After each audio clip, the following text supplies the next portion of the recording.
Hi, everybody, and welcome to another episode of Killer Set, the Monster of the Week live stream where I take real musicians and bands and I have them play fake musicians and bands who have to solve mysteries and fight monsters in order to play their gigs. Today, I'm joined by Bad Moves. So that's pretty excellent. This is our second installment. If you wanted to go back and check out the first, we had Pink Shift on. All of these are going to end up in a playlist on the QueueTimes main YouTube channel. That playlist is going to be called Killer Set, or it is currently called Killer Set. So you can check all of that out. After this is done streaming, it should go up in about a weekish or something as a VOD on the YouTube channel. So it will be there and you can check it out. So if you can't catch this whole thing right now, that's okay. And if you know some people that were excited about this but couldn't come and watch it live or anything, when that VOD goes up on YouTube, we'll be posting that out so you can send that along to everyone else as well. Some things I want to get out at the top here. I want to say thank you to QueueTimes for hosting us and for continuing to give me a place to make tabletop shows and everything. I do other shows for QueueTimes. One that I do is called Hijinks and Handlebars, and that is generally a kids on bikes campaign. So sort of like if Stranger Things was a tabletop role-playing game, that's what that show is. We have about 50 episodes backlogged of that. When we went remote, we switched to doing Dungeon World, which is basically like just a rules lighter version of D&D using like a slightly different system. And we have about 20 episodes of that backlogged. All of those are on the QueueTimes main YouTube channel, so check those out. And then I'm also in a show called Court of Corvids, which is a Pathfinder 2nd edition show. I play a little non-binary goblin, and it's a lot of fun. And I'm married in it. It's very cool. We do that on Sundays, currently at 1:30 p.m. Pacific. Cool. Great. This is a mostly improvised show. I don't know exactly what I'm going to be saying. I don't know exactly what my cast, my band here is going to be saying. So some things might come up that you might find uncomfortable or even like personally triggering. And if that is the case, something like that happens, please shut the stream off. Please like step away. We're just doing a fun show here. Your mental and emotional health is way more important than anything that we have going on. So if you later on want to try and like return to it, but there's like a small snippet of the show that you just can't listen to, reach out to me on social media, on Twitter and Instagram at kwilliamwhite, and say, hey, I want to finish the episode, but I am uncomfortable with like this thing. And I will try to get you past that point, like without the details that you don't want to hear, and hopefully get you on to watch the rest of it if that is something that you want to do. So take care of yourself first and foremost. That's the most important thing. And hopefully we can have some fun here. I know for a fact there's going to be a little bit of gore. There's going to be some violence. I would say if this had like a television or film rating, we would be sitting at a pretty hefty PG-13 into mostly R, because we're probably going to say the F word and a lot. Because you can get away with a lot in a PG-13 movie, like violence-wise. But if you say like 2 F words, suddenly you're rated R. So that's what I would say we would probably be going for. But yeah, again, just take care of yourself and enjoy the show. I'm William, they, them, and I'm the keeper of Killer Set. Now we can introduce Bad Moves. So let's start with Emma. How about you tell us about yourself? I'm Emma, she, her, and I will be playing Requia Reed, who also is she, her. And yeah, I play bass in the band Bad Moves. Cool. David? I'm David. I play guitar in the band Bad Moves. My pronouns are they, them, or he, him. And I am playing a character called Stankhound the Crooked, whose pronouns are he, him. Okay, awesome. Katie? I'm Katie. I also play guitar in the band. My pronouns are they, them, or she, her. I am going to be playing Quigley LaCroix, who is a crossword fanatic and light conspiracy theorist. And then Her pronouns are she. Yeah, sorry. Gotcha. Sorry. No worries. And then finally Daoud. I'm Daoud. I play drums in Bad Moves. He, him is good for me. My character's name is Rob Thomas, and I need to stress he's not that Rob Thomas. He is a professional, and his pronouns are he, him. Great, cool. Well, I do want to say some highs to some people in the chat really quick before we dig into the story. I see Laura MCM in there. Hi, Laura. Seventh Cut, hello. Oh, Seventh Cut actually reminded me. I should say this. I missed it in my thank yous. Sam Richardson is my co-writer and co-creator of the show, and I will say like 99% of the writing of the hunt and everything for this. So if you enjoy it, it was Sam, and if you don't enjoy it, it was Sam. So for the most part, but I really appreciate that, and I wouldn't be able to do the show without him. So thank you. And hello, Dayton Calendar is in here. Hi, hello, Boss Dog, big fan. Others, cool. Sissy Lich, Sissy_Lich. Great. Well, thanks everybody for being here. We're gonna get into it. I'm gonna start us off the way that this show does start off.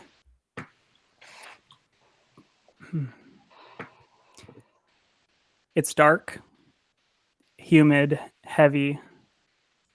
Your nose itches. There's a smell in the air like motor oil tapping at the back of your nostrils. You can feel the air fogging in front of your nose. Your jaw aches. You can feel something in your mouth, and on instinct, you press a breath against it, but it doesn't move. You reach up to grab it, or rather, you try to do that. Your hands are stuck, bent at odd angles behind you. You struggle, but whatever's holding you there rips at your skin, leaving streaks of twisting, burning pressure on your wrists. Your nose is really starting to itch. You're trying not to panic, not yet. You're fine. For now, everything's fine. Out there in the darkness, there's gritty footsteps. You can hear someone grunt as they lift something, and there's the rattle of a metal chain. You brace your wrists against the pressure and scream. The sound of it sends stars scattering along the back of your eyelids, like they're looking for a way out. And for a second, the blackness becomes chaotic as you feel your chin drop to your chest. When you know what's happening again, there's light. It's spilling in under the very edge of a roll-up garage door, and the door retreats up into the ceiling as you lift your head again. It's daylight out there, and you try to yell again, hoping to God the person pulling up the door can hear you. You can see them now, backlit by the light outside. Their shadow is huge, wrapped in some kind of large coat with a hood. Heavy steel-toed shoes smack the concrete floor, but the person shows no sign of having heard you. You push against your restraints, leaning forward and yelling, but your shoulder shoots with pain. You yell again, and this time you can see the edges of your vision turn hazy. The person doesn't look towards the muffled sound of your cries. Instead, he steps just inside and turns away from you. You see tight-fitting leather gloves reach up for the rolling door's chain and heave.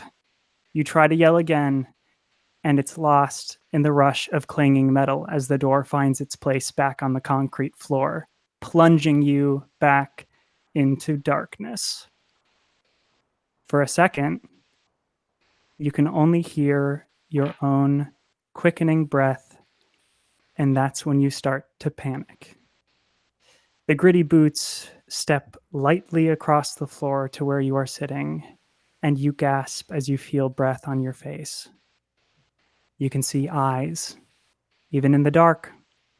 They're like a cat's, reflective, the pupils stretched to unimaginable widths. Hello, Huey. You make a strangled sound in response, unable to conjure anything else. I'm going to explain what's about to happen to you. There's nothing you can do to change any of it, so listen to me carefully and then make your peace with it. You don't say anything. Your heart is interrupting every other syllable. You can hardly hear anything else. You're sure the person in the darkness can hear it too. I'm going to hurt you badly. You'll bleed a lot. You'll start feeling tired. I need you to stay awake while you answer my questions. I'll slap you to make sure you're awake if I need to. After you're finished answering, you can do whatever you'd like. Are you religious? Your whole body has started to shiver uncontrollably. Your hands twitch. You're forcing air into your lungs at a frenzied rate, into the blood that's ready to spill out of you, into your brain. You still think that you can get out of this. You wriggle against your restraints. Duct tape, you think. Duct tape. You can feel strands of the duct tape start to tear, but not fast enough. Not nearly fast enough. Atheist. You moan against the thing in your mouth, saliva dripping around it on the other side. Atheist, right? Well, no need for last rites then. You hear the awful snick of a blade. Now, says the voice in the darkness, tell me about a typical shift at the tune shed. A hand reaches up and rips the fabric free of your mouth.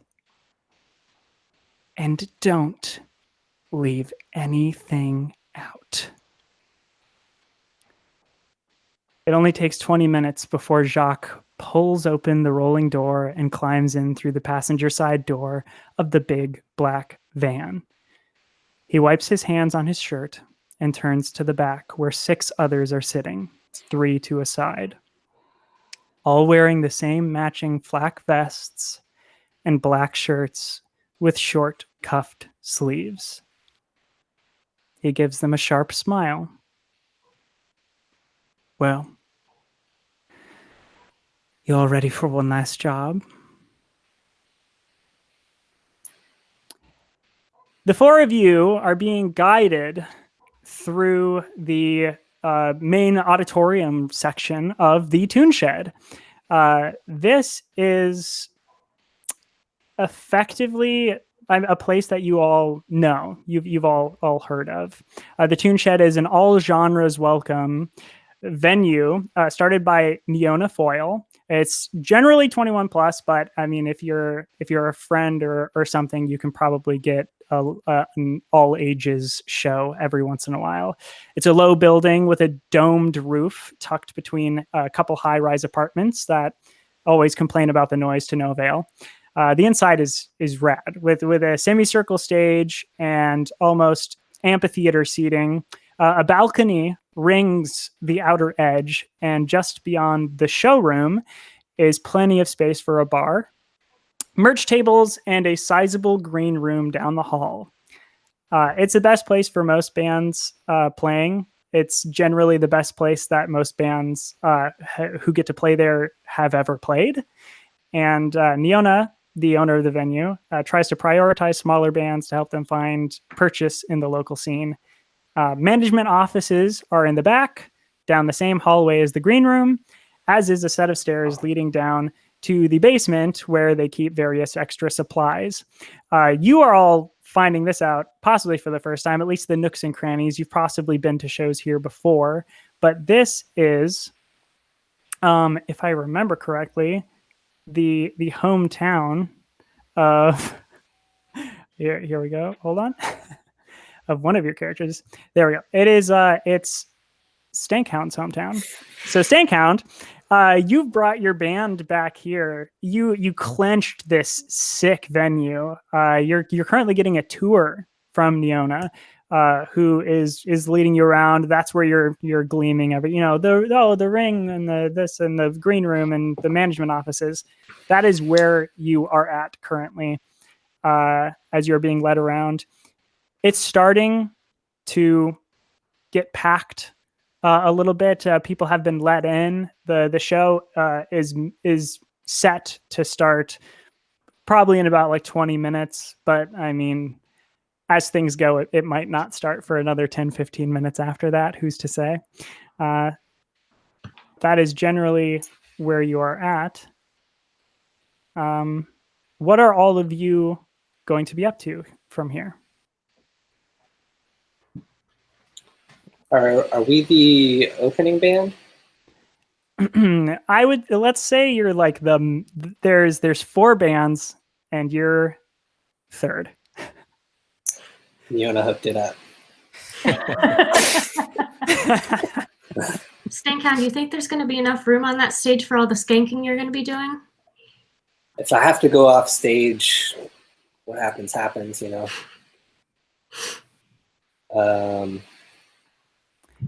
I'm gonna go ahead and lay out all of our merch of our band, which the shirts just are pictures of the emoji of a rude boy on the top of them, and our band is called the Levitating Man. So I'm just gonna fold them really nicely onto like a bench so that people can start to look at our merch later.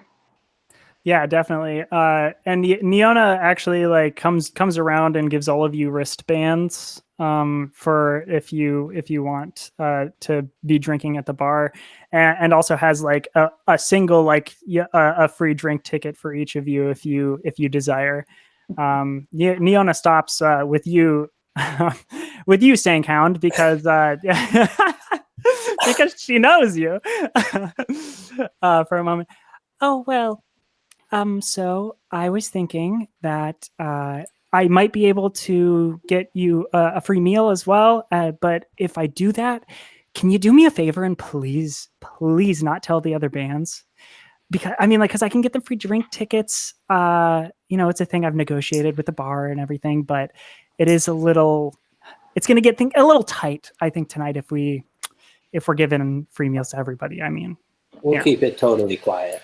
Okay, great. That's fantastic. So I need to go check in on the other bands. I need to get the opener set up, whoever that was. I'm sorry, it's a little frantic tonight. It's a little more packed than usual, so that should be good. Yeah, thank you so much for making this happen, Niona. And Niona like comes in a little bit closer, like sort of a whisper to you now, Stankhound. Really leans in and goes, really, Stankhound, anything for you and the witches. We owe you a great debt, so thank you very much. And Niona walks away. There's a crowd of people here already, yeah? Yeah, it's generally crowded. There are still a few like stragglers outside, some people that came in late, some people out in the back alleyway smoking. I kind of want to scan the room or walk around and see if like anybody I know from around the block is in attendance. Yeah, you will.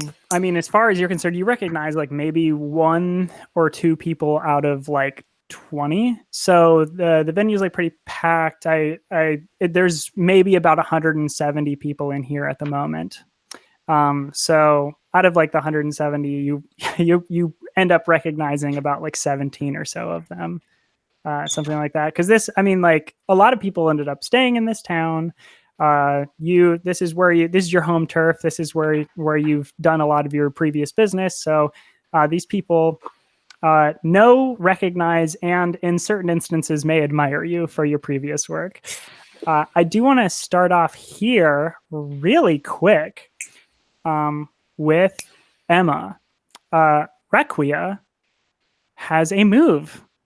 So if you wouldn't mind getting your dice ready for the first roll of the game, it's going to be 2d6 here. Let me just pull that up. So you have premonition. Okay. At the start of each mystery, roll plus weird. On a 10 plus, you get a detailed vision of something bad that is yet to happen. You take +1 forward to prevent it coming true, and mark experience if you stop it. We won't deal with that because this is a one shot. But on a 7 to 9, you get clouded images of something bad that is yet to happen. On a miss, you get a vision of something bad happening to you, and the keeper holds 3 to be spent 1 for 1 as penalties to rolls you make. So you will roll 2d6 and add 2 for your weird. Okay, let them rip.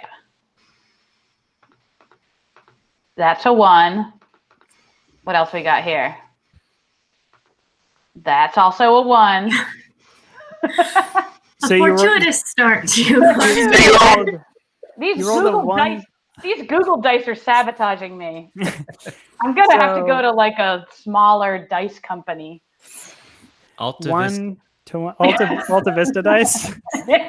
Ask Jeeves dice. Yeah, ask dice. Yeah. Okay, I got so it 2 plus 2, so we're sitting at a 4. So that's a miss. And on a miss, you get a vision of something bad happening to you, and the keeper holds 3. So as you're scoping around the venue, like just kind of looking around, you're setting up the merch table, and as you're folding over like one of the shirts to set it up as a display, suddenly you see blood splattered or staining the entirety of the shirt, and the blood is covering your hands as well. And that blood isn't coming from anywhere away from you. As you bring your hands up, you feel that blood coming from your own neck. As you feel closer and closer to where that wound is, you look around and you see everyone holding their necks, collapsing to the ground around you, and suddenly you feel a hand grip on your shoulder and pull you upwards, and you are back. The shirts and everything is just as it was. Everything seems normal and fine. There's no blood anywhere. So that is what you are dealing with. Rob Thomas, but not that Rob Thomas.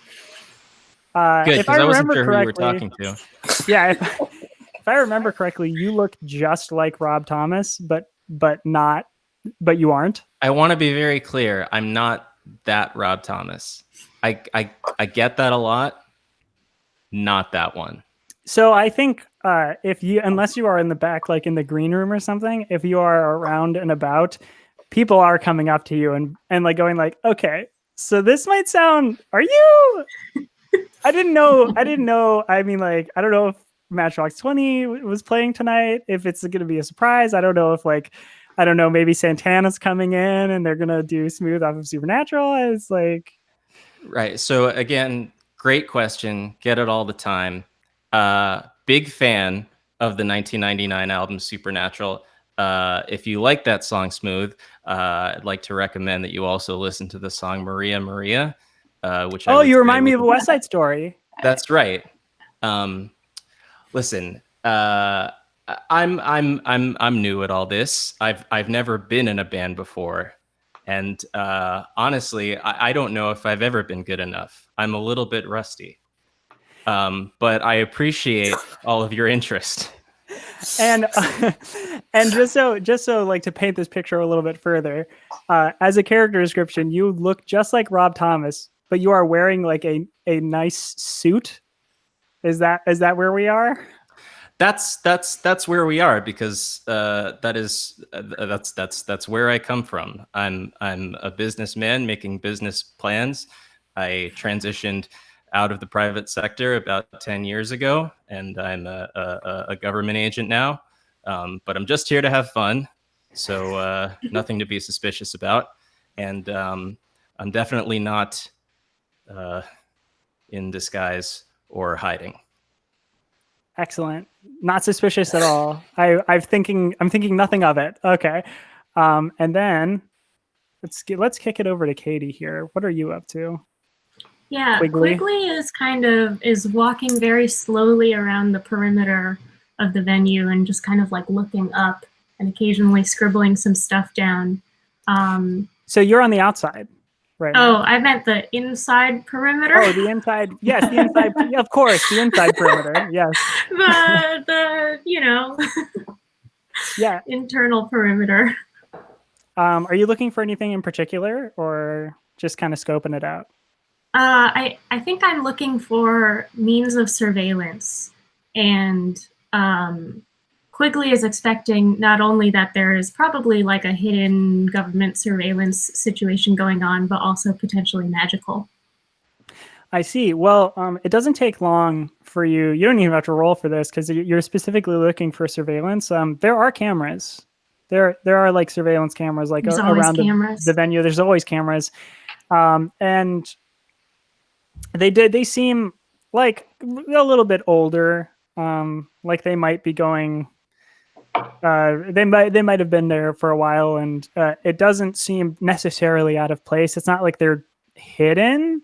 It's almost as if they are there to be seen so that nobody does anything bad, you know? They may not be hidden, but the real question is, who are they sending the footage to? And I think Quigley is literally just muttering this to herself. Stankhound, I do want to return to you one more time really quick because I think I cut you off as you were about to do something. Did you have a next move, a next plan? I just was thinking that I would socialize with anybody around who I know, get a sense of who's turned out to support the scene. Yeah, very very quickly. You are socializing with some people. I mean, there's some people that nobody you've worked with previously, but people who know of your work or things that you've done. There are a couple of people that are not in the coven, but are like aware of it and what they do in the area, who are also big fans of that and you. So it's generally. Maybe this is good or bad news, but generally people are very fond of you, but have never heard of your band. Oh no. So they're just like, oh my gosh, you're here? Wow. This is going to be such a fun night. It's so good to see you. Yeah, it's great to get to play at this lovely venue. Don't expect too much from me, but my bandmates are very talented. Does you get to play? Sorry, what's that? You're playing? Oh yeah. I joined the Levitating Man. It's a band with some folks I was in marching band with back in the day. Is that by chance a super group with Rob Thomas? Because I think I saw him around here. Yeah, he gets that a lot, but he's not that Rob Thomas actually. He Not that guy. Sorry, I wasn't listening to your conversation. Just chiming in. Not that one. Yeah, he gets it a lot. I mean, to be fair, if I was Rob Thomas and I looked like Rob Thomas and I was actually Rob Thomas, if I wanted people to think I wasn't Rob Thomas, I would probably just say I'm not that Rob Thomas. So I don't know. Look, I know a lot of people, and as far as I can tell, he's not that Rob Thomas. I've been to band practice with him. He wasn't smooth. I mean, he did his thing. Well, as that continues going very well, people start packing in. The first band is beginning to set up. Lights are coming down in the regular like auditorium area. And the way that, like I said, there's like sort of amphitheater seating, but there is like a section at the front where people can stand and skank, as it were, as well as that balcony, like that ring around balcony that is up, so that people who want to just, sit and enjoy the music can go do that as well. As people are being filling the venue, there's about like a full 200 people now in here. It is not completely packed. It's like this venue could probably fit close to 500.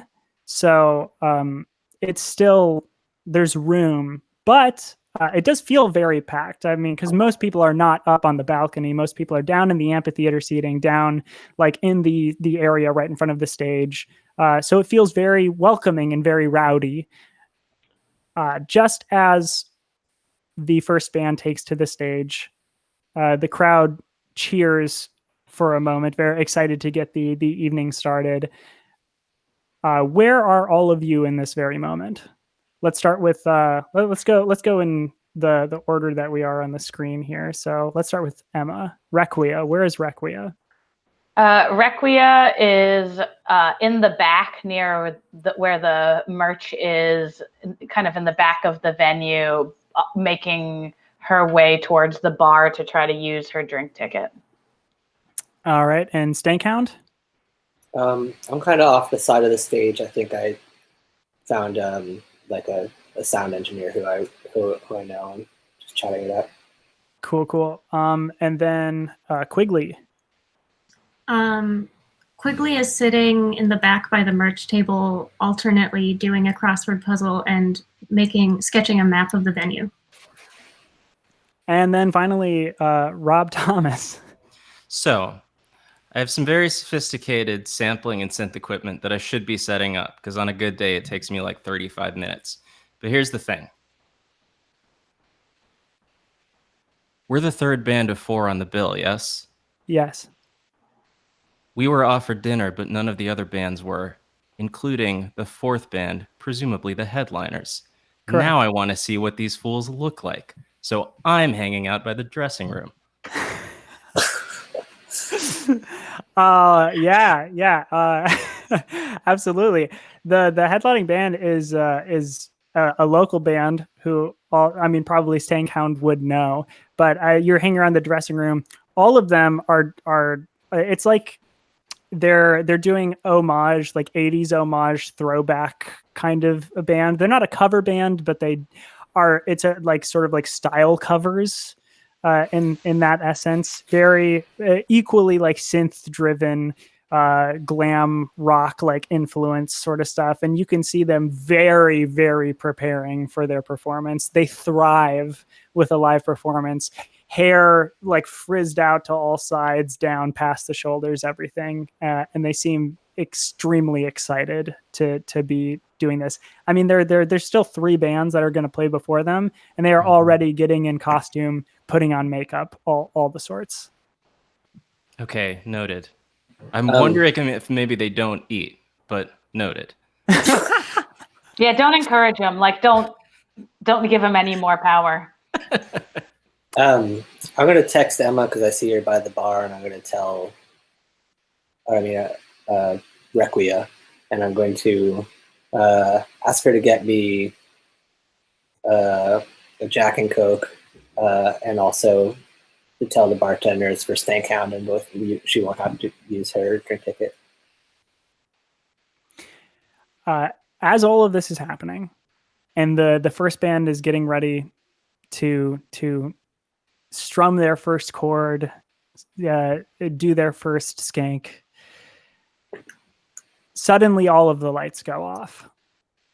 The lights on stage, the security like safety lights in the venue, it's pitch black, equaling like the darkness from outside. No light coming in through windows, except for a certain like street lamp back in the back alleyway that's letting a very, very thin bit of light through a cracked door in the back.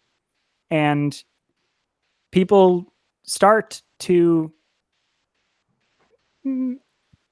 audibly react to what is happening. It's not like a scream, but there's some gasping and other sort of things. And you start hearing a scuffling on the stage, equipment being knocked over, and then suddenly some feedback from a microphone as the lights come back up.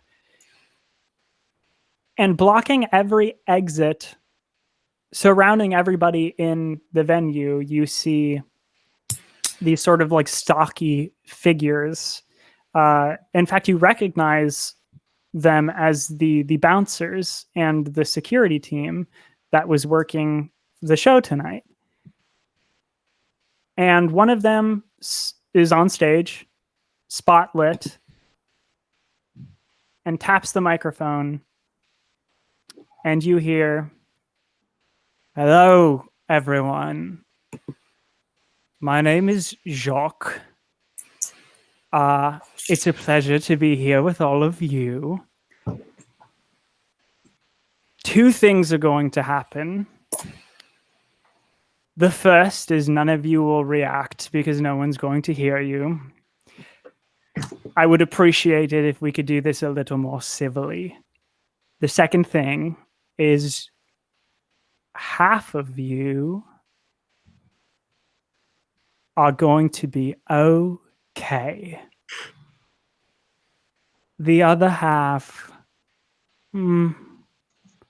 not so much."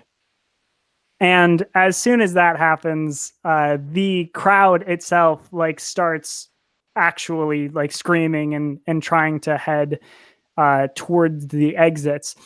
These people that are blocking the exits, these bouncers, as people approach, they just shove like and knock them back. And when they hit someone, they go flying back into the rest of the crowd.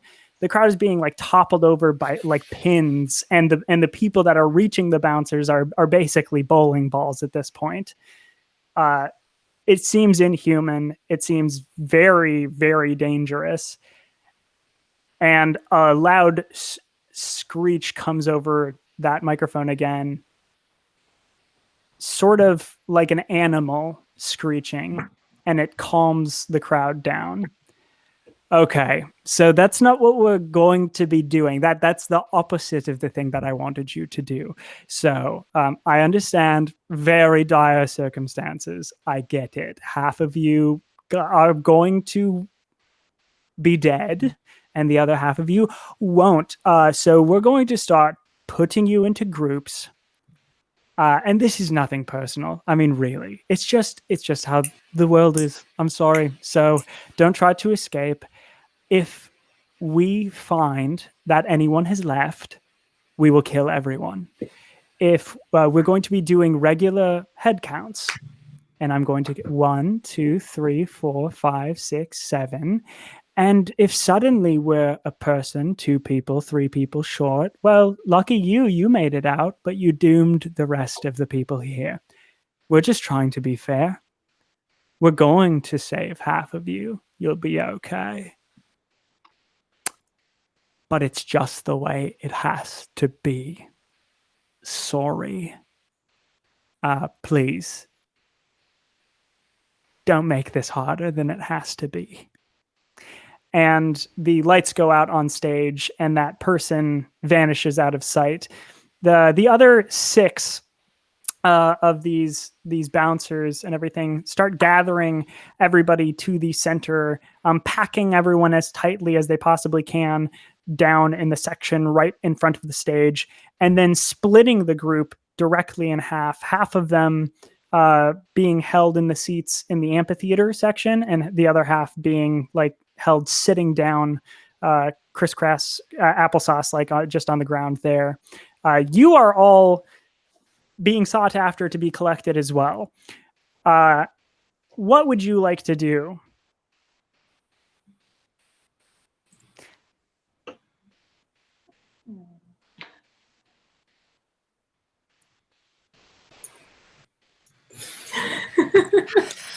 Well, I probably would not cooperate if one of them is approaching me. Okay, yes. So we'll start with David then. So Stankhound, you are over by the bar. I was by the side of the stage. Yeah, you were by the sound stage, right? The sound engineer. You were talking to that person that you remembered, you recognize. You were chatting it up. And actually, when all the lights like kind of come back on, you look over, and that person is no longer there. It's been replaced by one of these bouncers. One of these people had come in and was turning the microphone on so that it could be used and everything like that. They step directly out of the booth and are immediately like in front of you, like about to start shoving you forward. And just so I can get a little bit of a description here. So this person,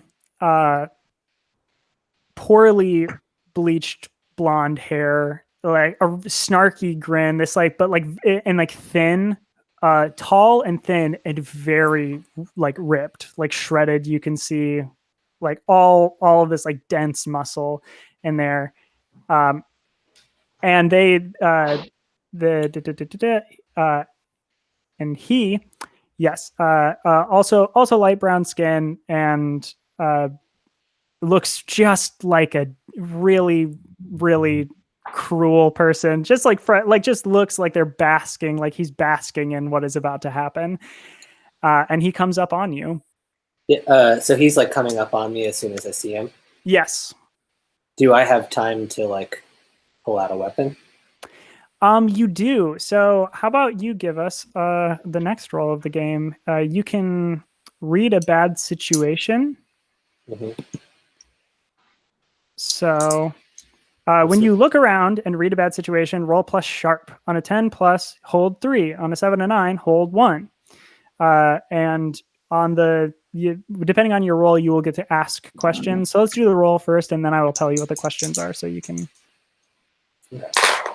I got an 8.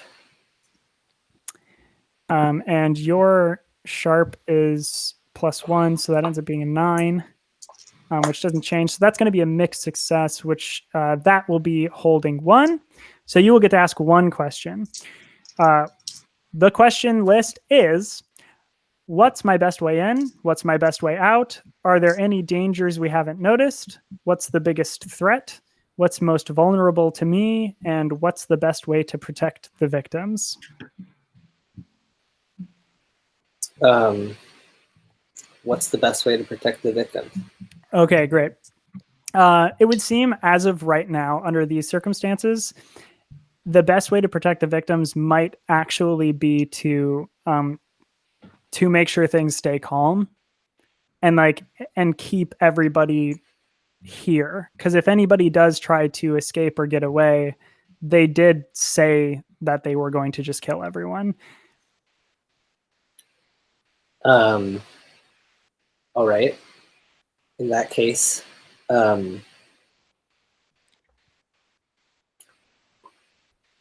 maybe I will cooperate. Okay. Yeah. And maybe I will also, since I'm known amongst some number of people here, I'll vocally be like, hey, everybody, just do what these people say. We're going to figure out a way that everybody's okay, but just stay calm for now. Okay, great. Yeah, so you start getting guided. This person's like, even though you are cooperating, he's being pretty forceful. So he's just like shoving you around, and as he's pushing you towards like the center, he puts you in the area like right in front of the stage, and shoves some other people like into the seats in the amphitheater where they are like clearly beginning to split people up already. So that's where you end up. Let's go to. Does somebody else have something that they want to do? Quickly has slipped underneath the merch table and is just hiding there. Great. Yeah, I love that. Then if you wouldn't mind giving me an act under pressure roll, that would be awesome. So act under pressure. Cool. Yes, that is cool. Let me see here. When you act under pressure, roll plus cool. On a 10 plus, you do what you set out to do. On a 7 to 9, the keeper is going to give you a worse outcome, a hard choice, or a price to pay. And then on a 6 or below, that's like a miss, and I get to do a hard move. But yay! Oh, I got a 12. Whoa! I got 2 6s. Okay, cool. That's great. So yeah, you exactly. Back from like the back of the hallway down like where the merch table sort of was being set up like off to the side, one of these people, one of the bouncers is pushing the other bands like from the green room and the dressing room and everything, pushing them past you and shoving them into onto the center and like right in front of the stage as well, going right past you, missing you completely. So then Rob Thomas and Requia, what are the two of you doing? Do any of you have an idea? I'm gonna say I took so long scoping out the dressing room and the 80s revivalists that I've just come back into the main hall, and I'm not sure exactly what's going on. Sure. Yeah. But everybody looks upset. Cool. Yeah, you got missed by like, I mean, yeah, you were so like back there, just like, I mean, you were kind of like scoping it out in a way where even the like 80s band people didn't know you were there, because it would be strange otherwise if you were just like looking at them. So you're back there, and you come into the main hall, and what you see is all of these people being collected, and shoved and like violently like shoved and pushed to the ground.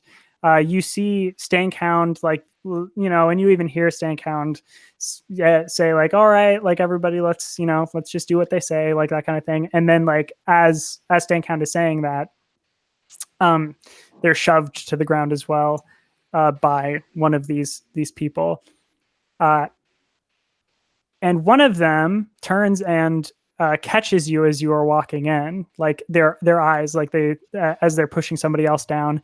It's about like 20 feet away from you, but they look over and see you. And with like a blink of your eye, they are right next to you. Okay. What do you do? So first I say, great bleach job. Looks awesome.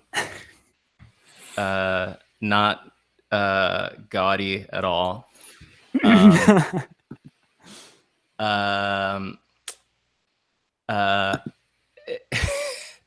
You all seem very busy, so maybe I'll just stay out of your way. This person, so again, yes, the one with the bad bleach job, picks you, like lifts you up off of the ground with like the front, your dress shirt and your tie, just like whoom, like lifts you up and like carries you a little bit over and then just throws you into a pile of the other people that are on the ground.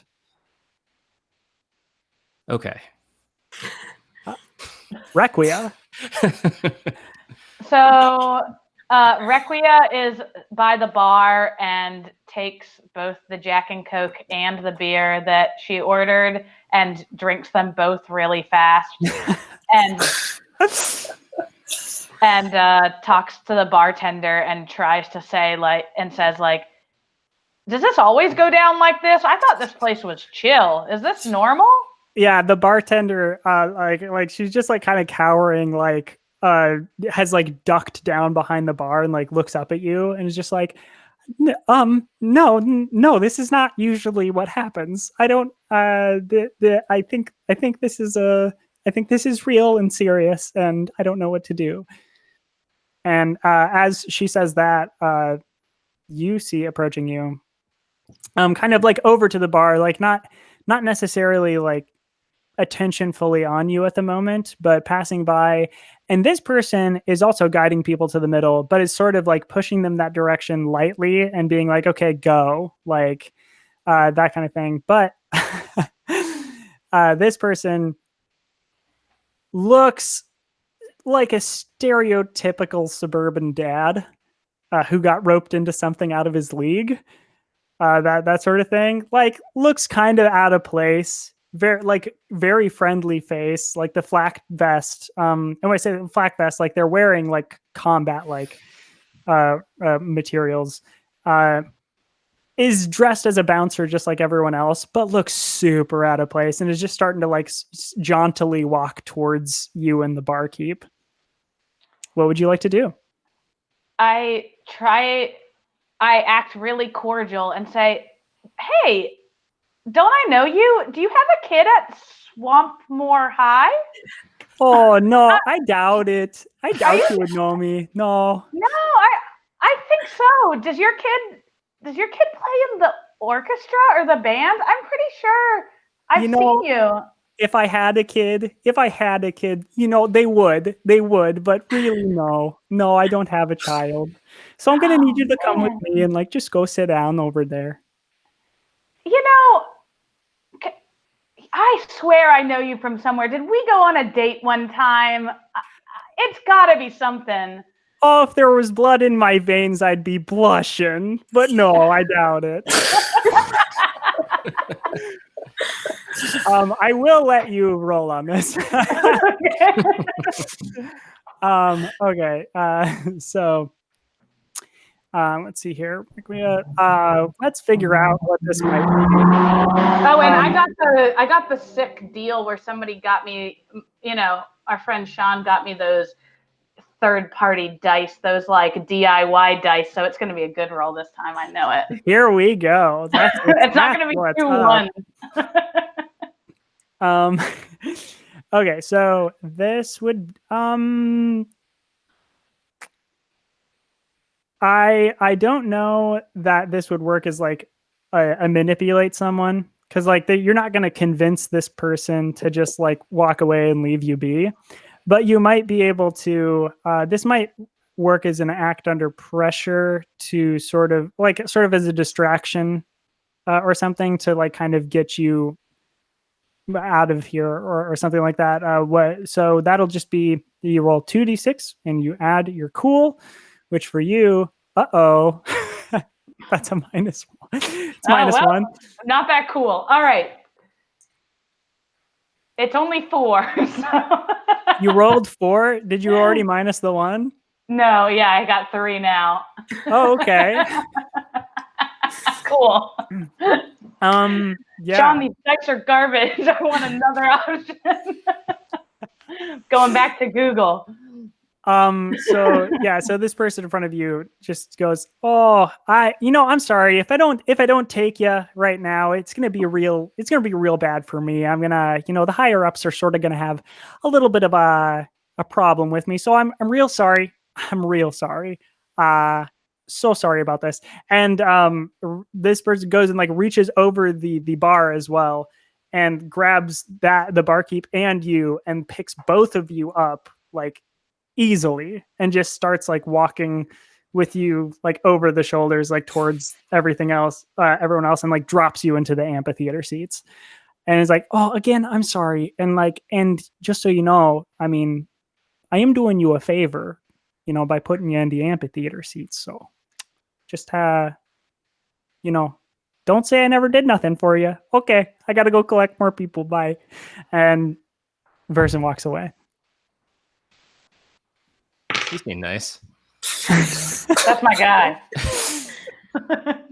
Is it obvious to everyone that the amphitheater seats are the not dead ones, or that's just what that person said? The only way that you would think that is based on what that person just said. It's not necessarily obvious to anyone else. Yeah. But everyone is effectively collected. Just so I'm clear, where did you end up? Quigley, I forgot a little bit.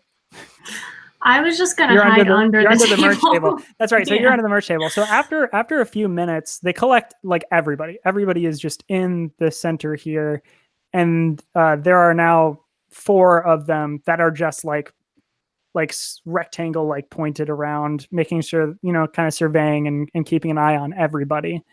And just to give you a little bit more of a description here, they are wearing flak vests. They look like bouncers.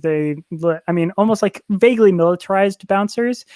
And you do see them like packing heat. They do have like guns on their belts and everything. So they seem to mean business. But aside from that, you've already seen like feats of kind of extreme strength. So they're able to shove people back like very easily, and it just like blows them through the rest of the crowd. They can pick you up with like one arm, like without breaking a sweat, and just toss you around. So would one of you, with a good sharp score and a good vantage point on everything, like to roll me an investigate a mystery roll?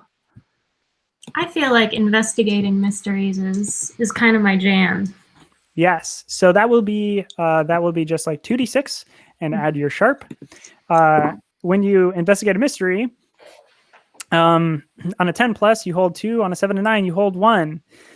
One hold can be spent to ask the keeper one of the following questions. So tell me your roll, and we'll figure out. You look very pleased. This is gonna sound like I'm making up my rolls. Did you get a 12 again? 2 sixes again.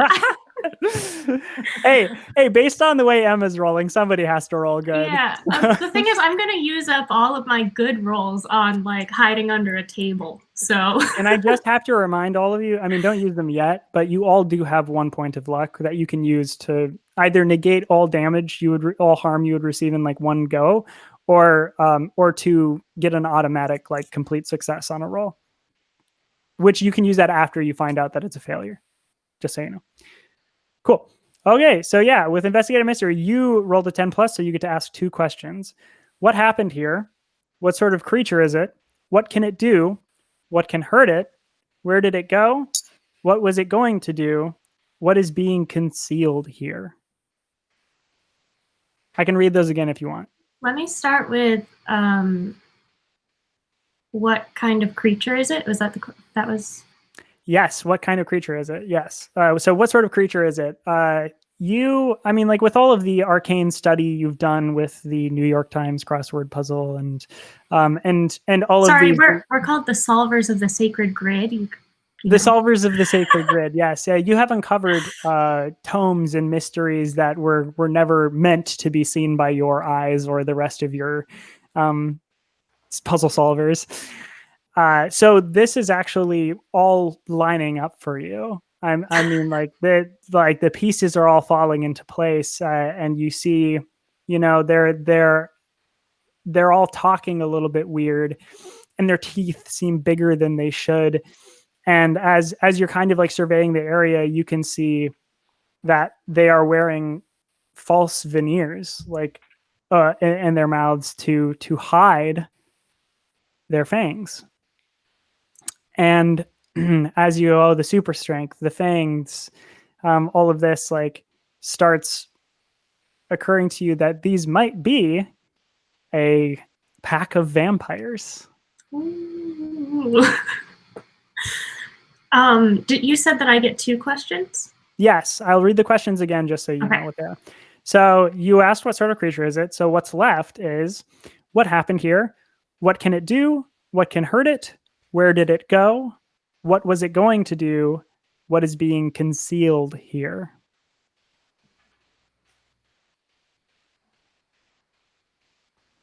How can I hurt it? Yes, what can hurt it? Okay, great. I will tell you that. So I think as you're going about this, let's see, let me get you have net friends as like a thing. And I'm not going to have you roll net friends right now, but I think like right now you have cellular like internet connection. You're kind of navigating with your puzzle solvers, and everyone's like, oh, it's this and like this, and they're all finding information for you and helping out. It's like this is what we know about vampires, like that sort of thing. So what you are able to collect out of all of that knowledge, working from your own memory and also that of your comrades, you can think that weaknesses of theirs, the ways to hurt it, you can hurt it generally with like anything. It can be hurt. It can be hurt in the same way that you can be hurt for the most part. They're just a little bit more resilient. But the things that might really, really harm them are holy water, garlic, crosses, and definitely a wooden stake to the heart, direct sunlight, and this one is something that isn't like readily available, but like something that one of your crossword solvers just dug up, like in this on the deep, like the dark web, just something that almost nobody else knew about, and it's possible that they are also very weak to tainted blood, and they don't know what that means, but it is also a possibility. Can I feel like I would probably at least send out a text that's like vampires. Is that something I can do? To your band, like in your to my band bandmates, yeah. Yes. In fact, you get that text off, and like all of you like receive that text, but just as you do, your signal is lost. You have no longer like an internet connection or anything. And after a couple of minutes, like after that signal is lost, coming back in from the outside, you see someone who wasn't here before, in a hoodie, like with the hoodie pulled over, looks like a hoodie, like hoodie beanie combo. Like it looks like somebody who, and if we're going vampire here, was turned in the 90s and never grew out of the fashion. Just smoothly coming in through the door. Yeah, smoothly coming in through the door. He looks around like for a moment, pulls like the hoodie down like a little bit more over his face, and makes his way into the green room, past everyone and past the merch table that you're hiding under. Would somebody else I was gonna like text to do and something? ask who had the rest of the drink tickets, but I never know. I'm by the stage, yeah? Yes. Which is made of wood. Is it made of wood? You know what? Yeah. Are any of the vampires like specifically looking at me, or are they pretty well occupied? They're surveying the crowd as a whole, it seems, but you might be able to do something. Okay, I'd like to have my weapons with me, right? Yes. Okay. Yeah. I want to pull out my shotgun and try to fire some rounds into the stage. Okay. Nice and subtle. Are you trying not to be noticed? No. Oh, okay. So you're just going for it. All right, let's do it. For sure. So you're gonna pull out your shotgun and fire some rounds. Like you don't even need to roll for this necessarily. I'm just gonna let you do that because they wouldn't like catch you doing it fast enough. So you pull out your shotgun and you blast a couple rounds, like, and the people like next to you, just like as soon as you start pulling out the shotgun, they're like screaming and they're like running off like from the sides of you, and you blast open like the side of the stage and in the front of it. Okay, I want to kind of point my eyes at folks that I know and be like, grab pieces of wood, y'all. The people around you that you know, so the ones around you minus your band can like act, sure. But like of all of the people that know you, they're all like stunned in fear. And like the sound of the shotgun, like one person comes over to you and they're like, okay, yeah. And they like reach down and grab a piece of wood. Can I use manipulate? You do. You do have manipulate someone. So if you want to do it in your nice way. No, I don't. Okay. I want to do it in the hoodlum way, with the threat of violence. So yeah, with a threat of violence, like get the sticks. Get the wood. Then in that case, roll manipulate someone. So 2d6 and add your tough. So that's going to be 2. 2d6 plus 2. I got, no lie, I got 12. I believe you. The analog dice. I guess so. Wow. Whatever. I hate lo-fi. Yeah. So everyone that was around you, everyone that knew you, like bends down and goes and picks up these wooden stakes. They just do. So there's you, and now there's like 8 people that know you, and they grab them and they look at you and they nod and they're just like, for you, anything. Yeah. You and those witches, but they all pick them up just as 2 of these vampires in the blink of an eye speed forward and like get right in front of you and those people. And these 2, it was the very friendly one and the bleached, like the poorly bleached blonde haired one. Those 2 immediately get into the crowd. Okay. And did I get to pick? Have I been able to pick up a stake yet? yeah, you can grab a stake. Absolutely.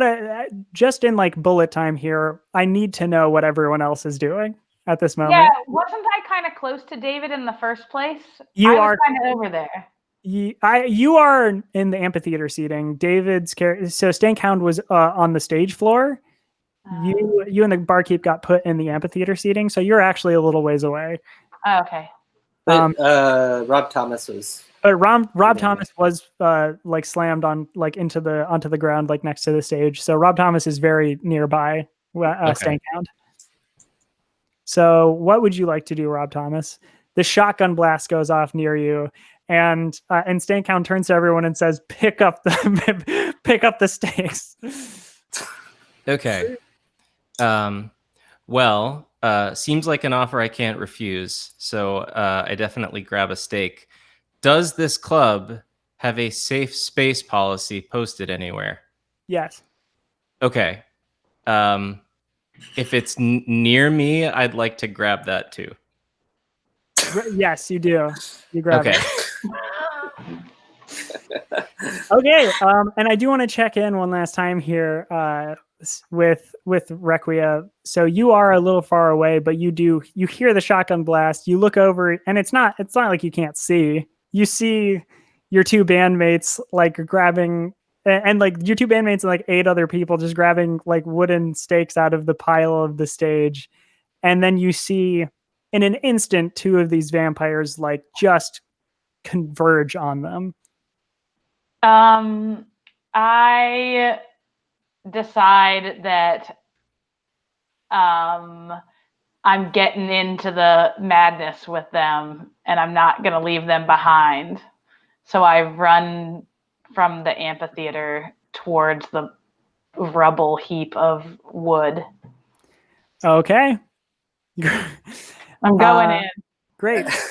I look really good here with my 3 bandmates rushing into action and I'm hiding under a table. You know what? We need someone to be alive still, okay? I want to try something before any fighting happens, if it's possible.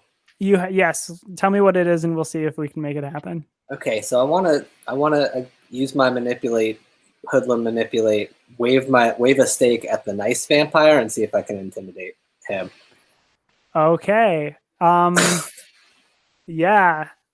Let's give it a shot. I will have you roll at disadvantage though, so roll 3d6 and take the 2 lowest. Okay, let me grab a third. I'll do an instant. Okay. There's nothing dice havers love more than being told to grab more dice and roll more dice. I gotta say. What? We're good. Okay. You'll hear it on the VOD. Critical fail. Ooh, oh no. Okay, great. Well, tell me what you do. Tell me how you're trying to like get across to this vampire. I want to. Okay, this is what I was gonna do. I was gonna point the stake at him and be like, "Are you with us? Or are you with them? Think you know what you need to do." And just so everyone knows, in this game, if you roll a 6 or below, that grants me a hard move. That gives me like a hold for like a hard move. I'm just prefacing that for what's about to happen and for the future when stuff happens. So you say, I think you know what you need to do. And this dude in front of you swiftly picks up two bystanders and just rips their necks open and like throws them on the ground. Like two of the people that you told to pick up stakes just grabs them and like throws them down. And it happens in an instant. It's so fast. As that happens, the bleach blonde one just has this shitty smirk and runs in and starts just like ripping into these people. What do you all want to do? Oh, I want to try to stake a vampire. All right, let's roll kick some ass then. I should go? Yes, so that's going to be 2d6 and you add your tough. I got 4 plus 2, so 6. 6. Okay, cool. Yeah, so which one were you going for? I guess nice vampire. Nice vampire. Cool. So you go to stake nice vampire, and nice vampire like with that quickness, that agility, not only like moves out of the way, but is able to like take you and throw you over his shoulder, like, and snagging the stake out of your hand, and then takes the stake and stabs it into another person and just like shoves them off into the distance. You take 2 harm as you fly past everyone and land on the ground off on the other side of the front of the stage, next to the rest of the crowd that's still there.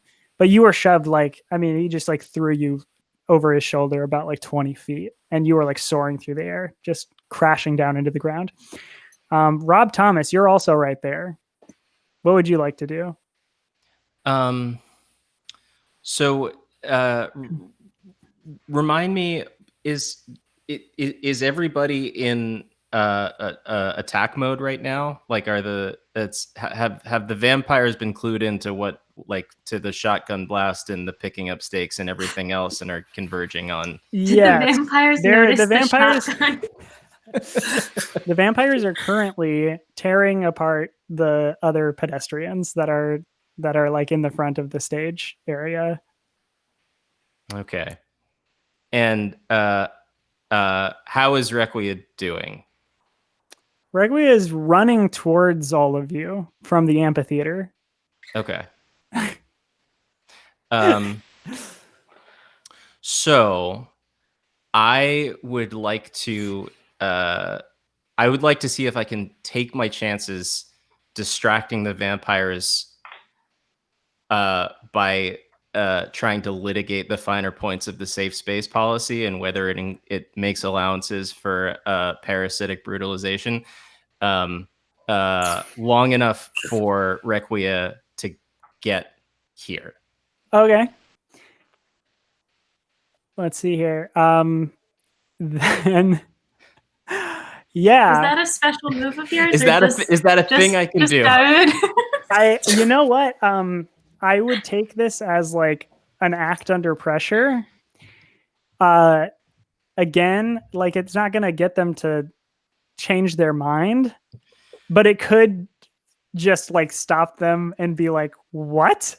Like, are you serious? Like that sort of moment. So yeah, roll me 2d6 and add your cool, which is +3. Okay. This is what I was counting on. Okay. That is so 4 cool. and Rob 4 Thomas and is 3. so cool. Rob Thomas is so cool. So I roll 7 + 3. That's 10. 10. Okay. Yeah. So these 2 vampires like stop dead in their tracks. They're not like ripping people apart anymore. They're just like both of them are holding like people they were about to just like bite directly into, and they just like stop and are looking at you. And the nice one is like, oh, you don't think that's actually gonna work, do you? Like, we're vampire. Like, I'm gonna bite your neck and I'm gonna suck your blood. And the other one just like drops the person that they were holding, and he cracks his knuckles. He looks at you and he's like, "Oh, I don't know why we have to do it this way. I'm just gonna suck. I'm just gonna suck his blood. I'm just gonna do it. I'm just gonna suck his blood. I don't know why we have all of this stuff that we have to." And then like just starts walking towards you, with just enough time, Requia, for you to arrive. What would you like to do? I am usually have my shit under control, but I'm starting to lose it a little bit, especially now that I've slammed back 2 drinks.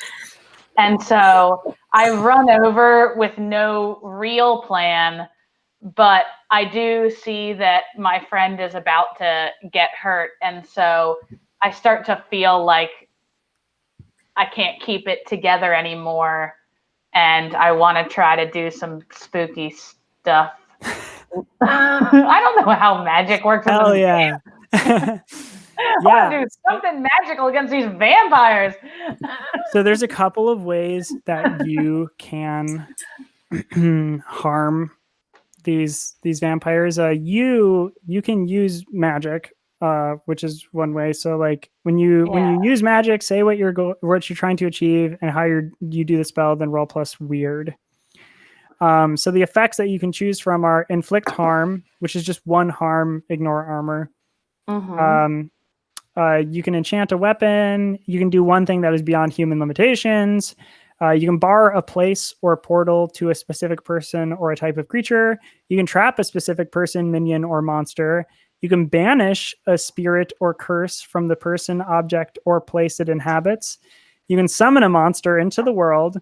You can communicate with something that you do not share a language with, observe another place or time, or heal 1 harm from an injury or cure a disease or neutralize a poison. So that's like one way you can do something. And then the other way that you specifically have is you have your big whammy. Yeah. Which lets you use weird instead of tough to kick some ass. So just using magic, you can do 1 harm, ignore armor. But with big whammy, you can do 2 harm, ignore armor. I'm going to do the big whammy. I'm going to try to whammy these 2 little... I'm going to whammy my ex-boyfriend, the husky Midwesterner, as well as my future boyfriend, the bleach blonde. Okay. By humming the most earworm song that gets in their heads and messes with them. That's how I'm getting to them. Cool. So then roll 2d6 and add your weird, which is +2. I got 3. That makes 5. Oh my god. Can we just like average out me and Emma's rolls? It's so funny. So I'm doing my best out here. I really thought that was a sick idea. It was a sick idea. I love it.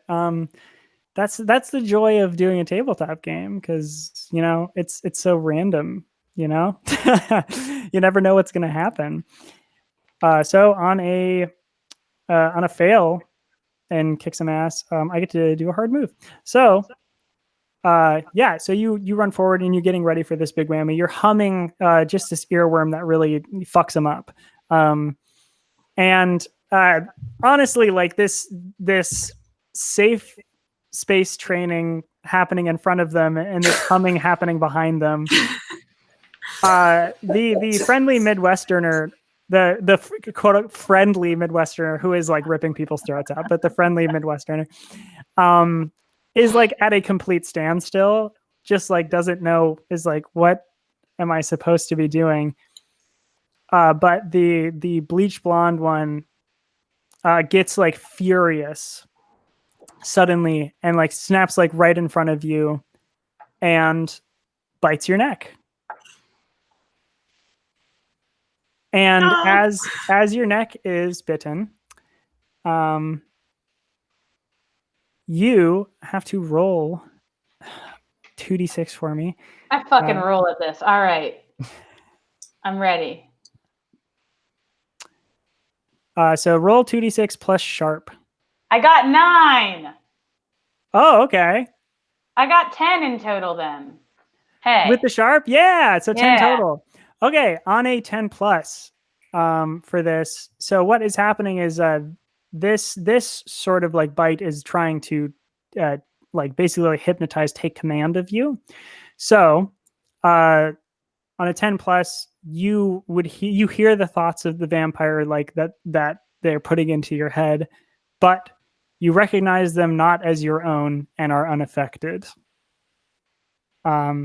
With that, take 2 harm.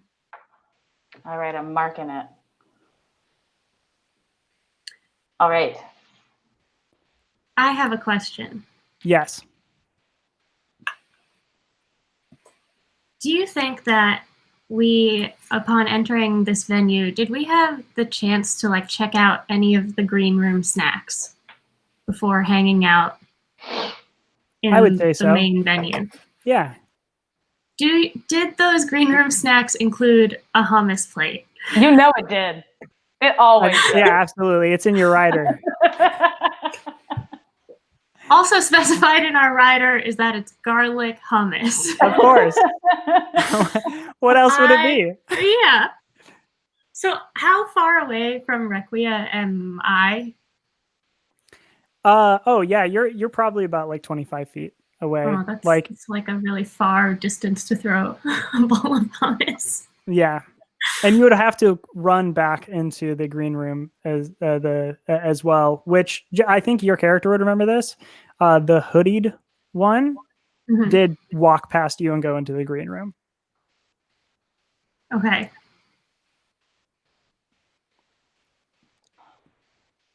I should probably try to help my pal over here. I'm not very good at fighting. I prefer to hide and talk to my internet friends. Well, I will say you did have internet, and then your internet went away, and the hoodied individual came in and like went back to the green room. So I mean, just so you like, so it's out there. There is a thing disrupting your like signal, and it can be taken care of. Like that is a thing that can happen. So, and everything. Okay. I think I'm gonna fire my revolver at the vampire that's biting Emma's neck. Sure. Cool. What could go wrong? Yeah, what could go wrong? Is this kick some ass? This is kick some ass. Oh, yes. I'm not good at this one. Yeah. So this is going to be plus tough. So 2d6 plus tough. Yeah, which is a -1 for me. -1. Yeah, it's fine. It's fine, guys. It's fine. Okay. That is a 9. -1 is an 8. Okay, that's not bad. So on a 7 plus, you and whatever you're fighting inflict harm on each other. The amount of harm is based on the established dangers in the game. That usually means you inflict the harm rating of your weapon, and your enemy inflicts the attack's harm rating on you. But I will say, since you're doing this, like they didn't know you were there, you were hiding, you're not going to take harm, but you are going to be gaining attention. So seems reasonable. But you fire off your shot, and what? You have a revolver? Is that what we were saying? It says 2 harm, close, reload loud. Close, reload loud. Okay, great. Yeah, so you fire off, and the bullet the bullet nails this vampire, but like you see it ricochet off of like its body, but it like it's like it didn't break the skin, but it's like getting hit by a truck, and you knock this vampire like to the ground off of Requia, and the vampire like slides across the ground until it stops, and then gets up and goes, "Oh, that didn't feel very good." Oh.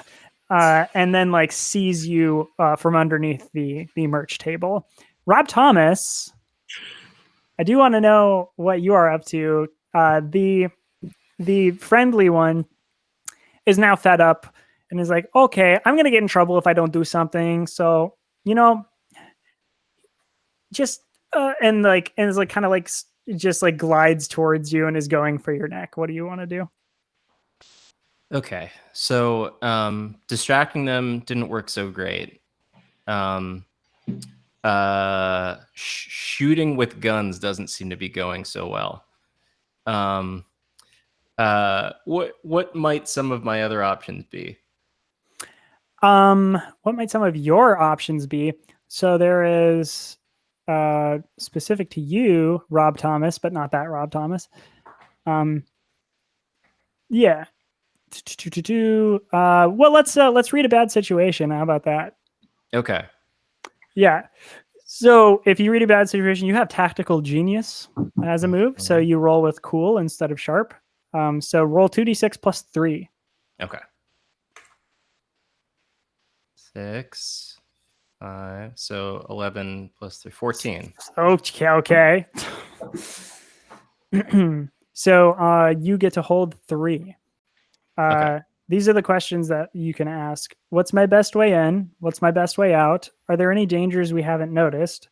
What's the biggest threat? What's most vulnerable to me? What's the best way to protect the victims?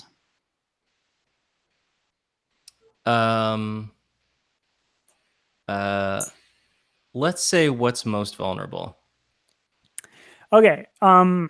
So the vampire, you did, if I remember correctly, you did pick a stake up, didn't you? I did. Okay.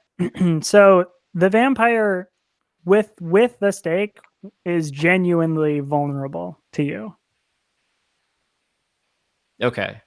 And this is where's where's the crusty punk one and where's the Midwestern dad one? The Midwestern dad one is like right in front of you. Okay. The crust punk one was blown like away, kind of off towards where Stankhound is like getting up off of the ground. Mm-hmm. That direction at least. So a little ways away from you. Okay. So do I have the option to exploit that vulnerability? Not necessarily act on it because I'm not sure how that's going to go down, but threaten to act on it in a way that that Homeboy knows that I'm serious. I think with this vampire, you could at least get him to like back off. Okay. You do have 2 more questions technically with read a bad situation. Okay. I can reread the list. What's my best way in? What's my best way out? Are there any dangers we haven't noticed? What's the biggest threat? What's most vulnerable to me? And what's the best way to protect the victims?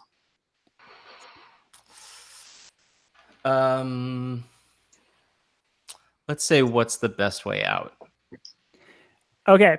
So the 2 of them that are like converged on you, so the crustpunk one and the friendly Midwestern seeming one, the 2 of them were blocking 2 of the exits and are currently preoccupied with you in order to do that. There are exits on like both sides like of the front of the building because there's it's this venue is like blocked on like 2 sides by these high-rise apartment complexes. And then there's small alleys like leading that way, but there's a back alley, and then there's the front of the venue that you can go out of. They were blocking like the back of the venue, so you could ostensibly sneak out the back into the alley. Okay. And then say the questions one more time. I'm sorry. Yeah, for sure. What's my best way in? What's my best way out? Are there any dangers we haven't noticed? What's the biggest threat? What's most vulnerable to me? What's the best way to protect the victims? What's the biggest threat? The biggest threat would Right now, the biggest threat appears to be the crust punk one. Like broadly, the biggest threat is that, like, if you are trying to escape, they said that they would be doing a head count and then just killing everybody if they saw anybody who was missing. Huh? But if you can get out and do something before they like finish that head count, then like the timing would be tight, but you could do something with that. But right in front of you, the most threatening thing is the crust punk one, because that one seems to just want to kill people and is not waiting for like any rules or guidelines or anything. Okay.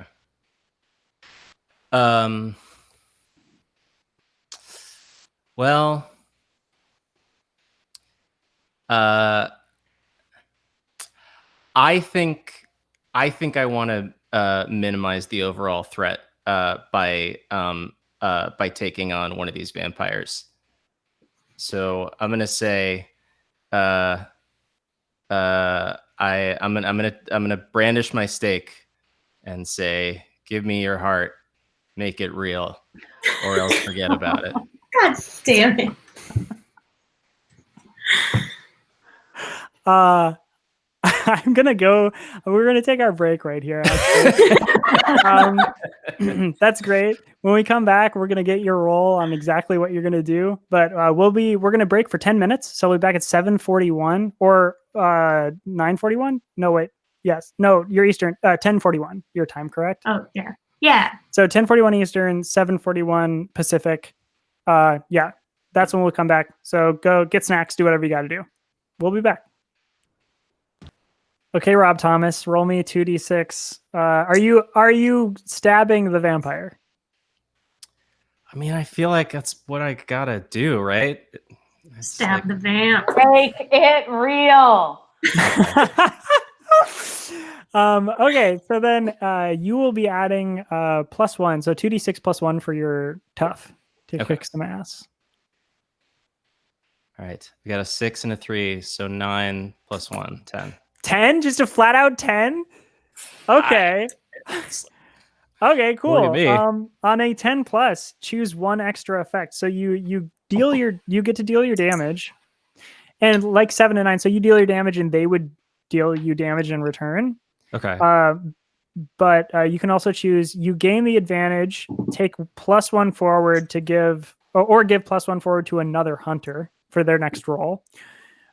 You inflict terrible harm, so you do +1 harm. I'm going to tell you don't do that one. Okay. Because you're staking them and you're okay. You suffer less harm, so -1 harm, or you force them where you want them. If I was guiding you, I would say go for the less harm or giving a +1 to one of the other hunters. I'm gonna pass on my +1 because it feels like we gotta stick together. Yeah. Do you know who you want to give it to, or you just want to have a floating +1 and then the next person to need it can use it? Can I do that? Yeah, let's do it. Yeah, Okay. that's fine with me. Okay, If only great. there was somebody here who couldn't ever roll good. Yeah. So you tell me what you do. So You said your cool thing about the heart and forget about it. oh, that's right. So it's Requia said she might eventually want to date the dude with the bleach job. So so maybe it's the Midwestern dad who I look square in the eyes and say, "I want to push you around." Well, I will. Do you have them pulled up? No, this is who he is. This is how his brain works. And you sink the stake into this vampire's heart. As it is encroaching on you, like to like sink its his own teeth into your neck, and the teeth like get like just into your neck before they can start like actually like sucking you dry. So you're going to take 2 harm. But as that happens, you hear like right next to your like ear. Oh, this feels bad. And then like dust and like turns into ash right in front of you. You did that. Nice. With that, I want to go to Stankhound. So you were thrown. You slammed into the ground, but you are getting back up. What are you up to? So I'm like decently far from the action at this point. Yes. There was like a vampire that it got thrown like very shortly after you by Quigley's gunshot, but is like super not paying attention to you at all. All right. What I want to do is I want to pull out my artifact. Okay. And I want to try to use it. So I should roll magic, right? Yes. So you'll roll use magic, and that's going to be plus weird. So that's 0 for you. So you.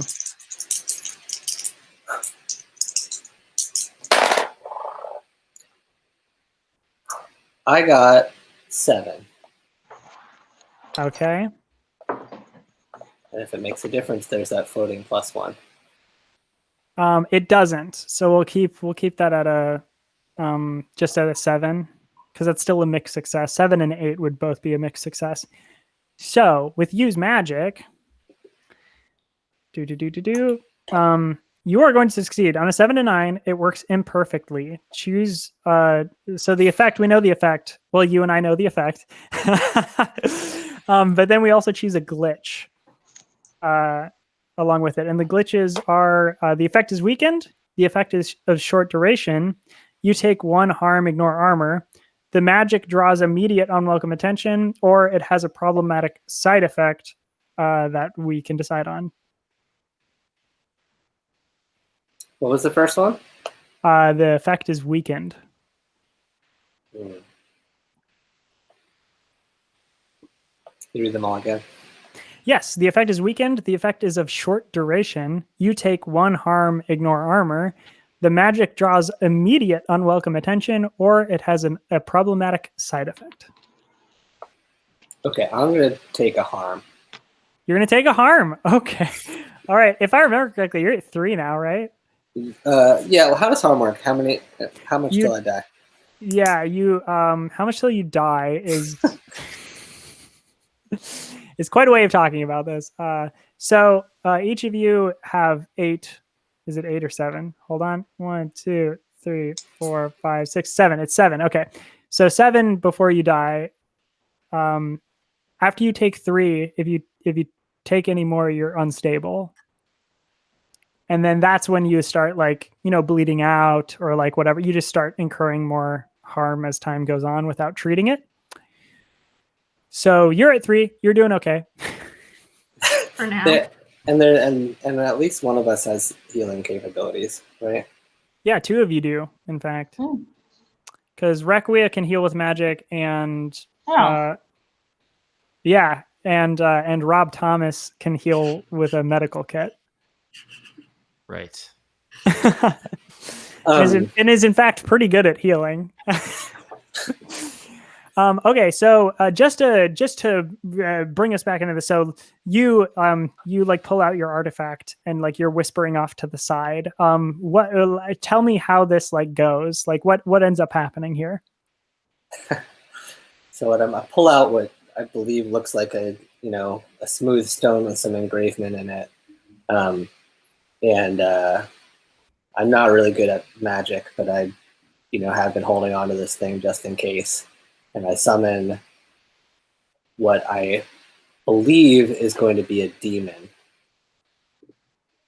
And you tell me what happens next. Yeah, so you do this incantation, and out of the artifact that you're holding in your hand, this smooth rock, it starts like glowing an aura around it, and that aura like begins to leave the rock and like swirling and pooling on the ground in front of you. And then what I can only describe as looking sort of like a gremlin. like appears and like solidifies in its form in front of you and looks up at you. And like looks around like extremely wide eyes. Okay.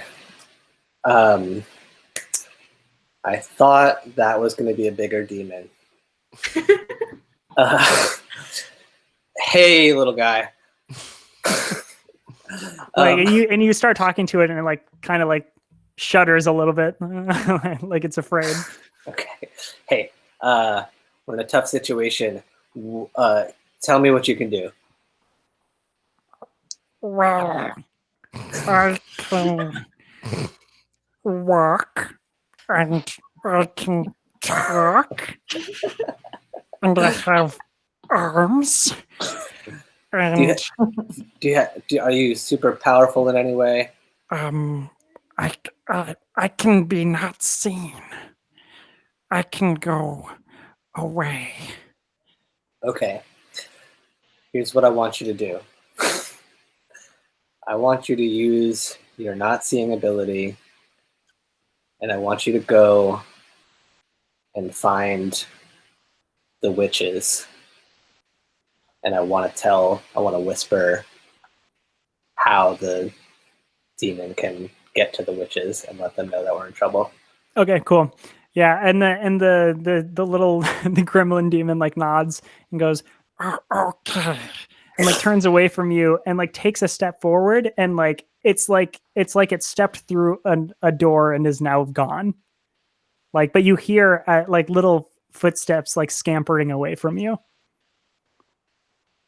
And then like as you're walking, like you see like the front door like of the venue like kind of creak open and like and then it closes. And as that happens, there are still two vampires that are holding their positions at the front doors. And that like the one that was at that door, she turns and looks and then like turns back and is looking around like what? And then like turns and like opens the door and sees nothing and like closes it again, is very confused. So Rob Thomas, you just vaporized a vampire in front of you. Is Stankhound, you just summoned a demon gremlin to go do your bidding. Requia, you just had a vampire shot off of you, flying like off to the side, and Quigley, you just shot a vampire off of Requia. So I'm gonna check in here with I think Requia. What would you like to do? I'm kind of near the stage now, right? Yes, you are. Okay, I want to go up on the stage and start to set up the synthesizer. Okay. Great. That sounds good to me. That's what I want to do. Okay, so you're setting up the synthesizer. Then Quigley, what would you like to do? And I want to be like, Quigley, get up here. I want to try to convince them, but they don't have to, but I'll fail. Okay. And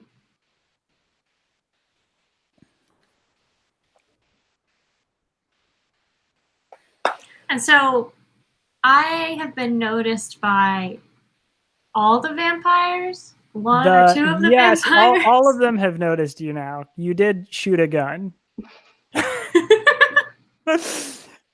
And in fact, to sort of reset the stage here. So Requia has just gone up onto the stage, starts setting up a synthesizer. Rob Thomas is right next to the stage. Not that Rob Thomas is next to the stage, and has just staked a vampire to death. And then Stankhound is over like off to the side, like just a little ways away from you, but still down in front of the stage. That's where all of you are.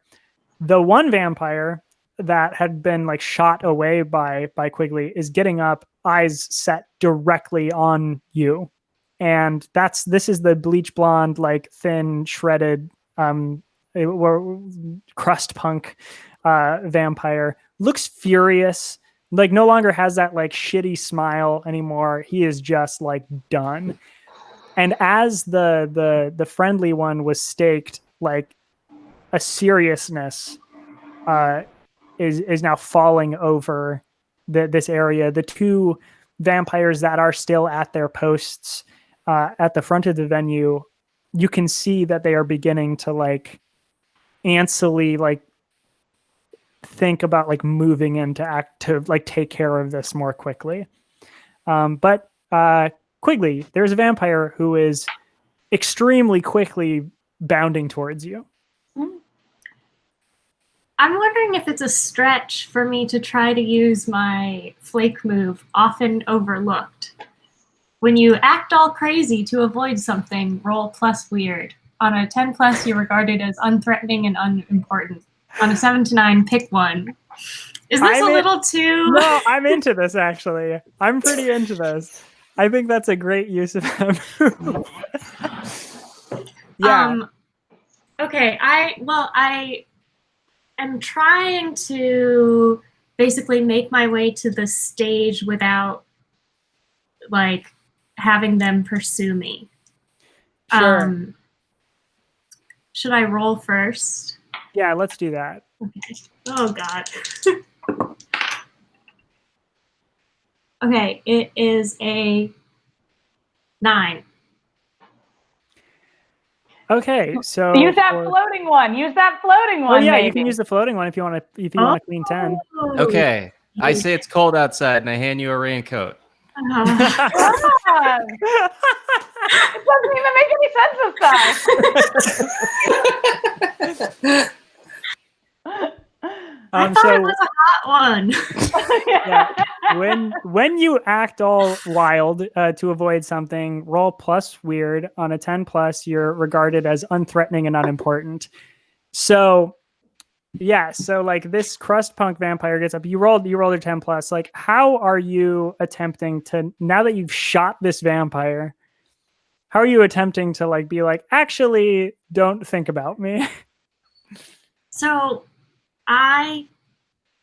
you may know, I'm a big fan of the New York Times crossword puzzle. In fact, I would maybe say go beyond fan and instead are investigating it for its arcane messages encoded inside. I have a shit ton of crosswords just in my back pocket. And so I hold them up and I go, "It's a cross! You can't come near me, it's a cross! The words are in a cross, you can't do it!" And I just start like throwing them around the vampire to kind of confuse him. It's you know how earlier this is like, I'm giving you some insight into the mind here of this vampire. Earlier, how I mentioned like they have a weakness to like tainted blood or something. This vampire stops cold, is just like, actually, never mind. There's something wrong there. And also there is a moment of like, it is a crossword. Would that work? I've never encountered this before. It's a cross word. I don't know. But yeah, you get away from the like. This vampire is like, I don't even want to think about dealing with you right now. You shot me, but it did almost nothing, so that's fine. Whatever. So unfortunately, though, that does bring this vampire's attention back over towards Rob Thomas, who did in fact stake the other vampire. So this vampire is going to bound towards you now.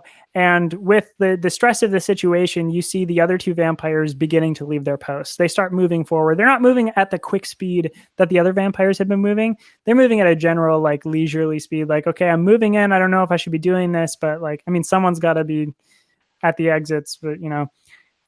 So Rob Thomas, what would you like to do? How's Requia doing with the synthesizer? How is Requia doing since you're just setting up?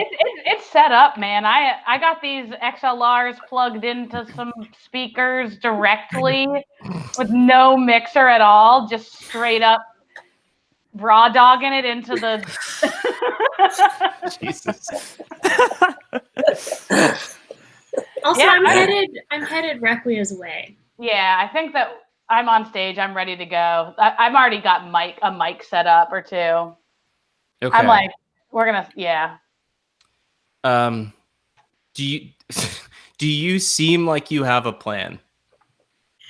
I'm working diligently and aggressively towards the only thing I know how to do, which is make cables look good on stage. Okay. Yeah, I look like I'm working hard and diligently. Okay, so I was able to take out one nice Midwestern vampire. A whole room full of them seems like a rough go. So I want to say that as they're advancing toward me, I need to signal to Requia and Quigley that they need to act quickly. So, okay, tell me if this is something I can do. Maybe I look over to them and without attracting too much attention, hum the tune to Tainted Love. I knew that had to come up. But I was already setting up on stage to do this for a long time, dude. Come on. Oh no! Fuck. Wait, okay, I don't do that. Man, I should have just done it a cappella. We should have been a freaking a cappella group, but we're not. Ska cappella. We're a ska cappella group. Okay, so I waste a couple of minutes being mad at myself for blowing up the bit. All right. That's good. Just hum it. It's like the beginnings. You're getting them primed. Yeah, you start humming it, and then Requia starts playing it, and then suddenly the venue is filled with Tainted Love. Tainted blood. Don't touch me, please. Is this gonna work? Yeah. Was that a move or was that just nonsense? It was pretty nonsense, but that's okay. I'm going to force your hand though. I need you to roll an act under pressure as this vampire is coming up to grab you. Okay. So that's going to be 2d6 plus cool, which is +3 for you. Sounds good. 6, 5, 11, 14. Oh my goodness gracious. Wow. I'm having a night. Yeah, so when you act under pressure on a 10+, you do what you set out to do. Okay, so this vampire like comes up quick, like in a blink of the eye. Again, just boom, this vampire's right in front of you. Like that smirk is kind of returning to his face because he's just like, you know what? I'm gonna rip you apart, and you're not even gonna know what hit you. And like goes to like effectively give you a hug so hard he would like rip you in half. And what do you do to get out of the way and whatever you?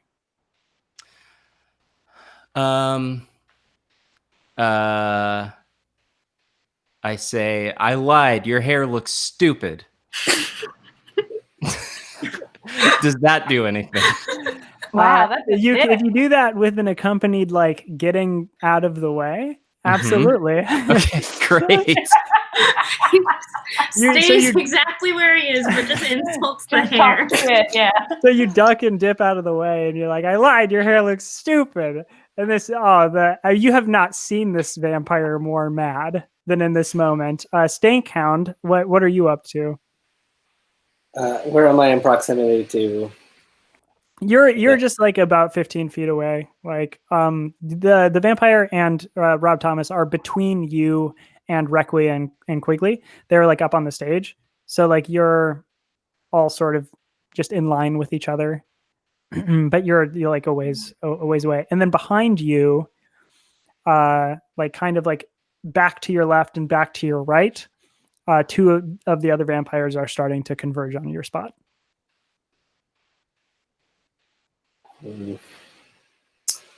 What are the people doing? They're just ducking and hiding?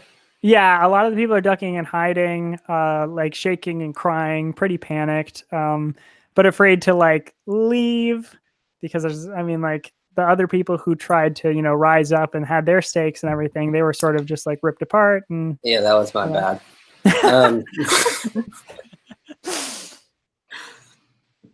Well, I guess I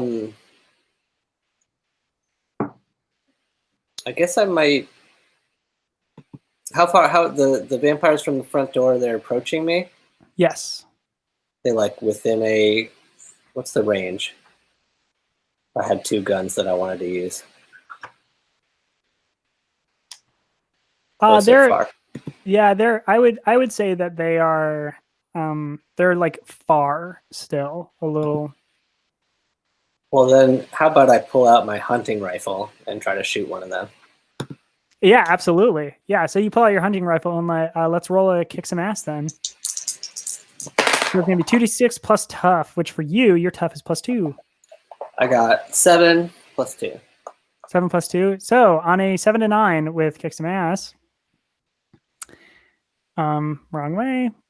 You and whatever you're fighting inflict harm on each other. The amount of harm is based on established dangers in the game. It usually means whatever. Yeah. So what's the harm on your hunting rifle? 2. 2.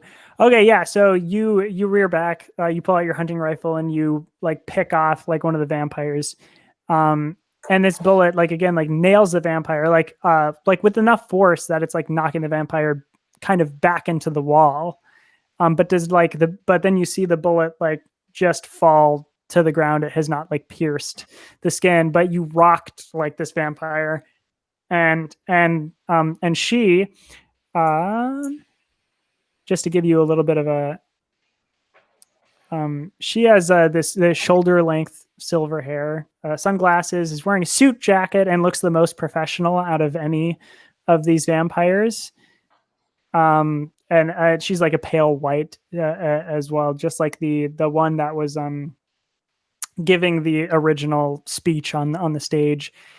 And she shakes her head and then like starts moving towards you, and before you can even think, she is right in front of you and slashes at you with her claws, like her fingernails. And that is going to be 2 harm for you. Do you have any armor, by the way? I don't think so. I don't think so either. So that means you are now unstable. And you are at 5 harm from a total of 7. So if you take 2 more harm, Stank Hound is going stank down. Let's move on. But so that vampire is now like engaged like immediately with you. And when you take that shot at that vampire, when she like takes that shot, immediately like the other vampire that was the other door rushes like in and is heading towards you as well. While the crust punk is at the stage, Requia and Quigley, what are the 2 of you doing? We can start with Requia.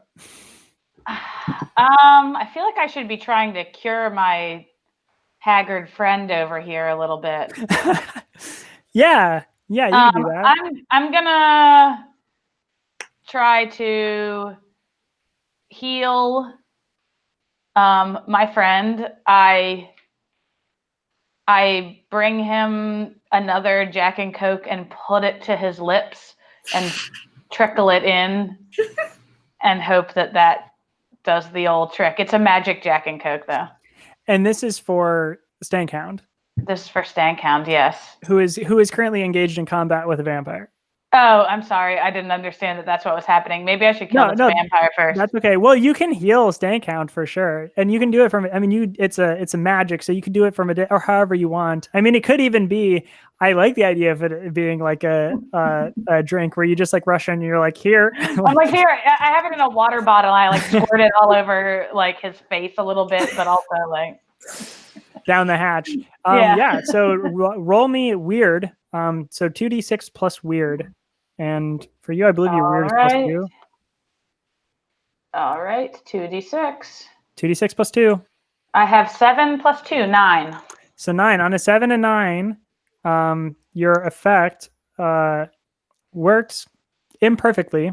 Choose your effect in the glitch. So the effect will be heal. So you will heal 1 harm. Mm-hmm. And then the glitch is the effect is weakened. The effect is of short duration. You take 1 harm.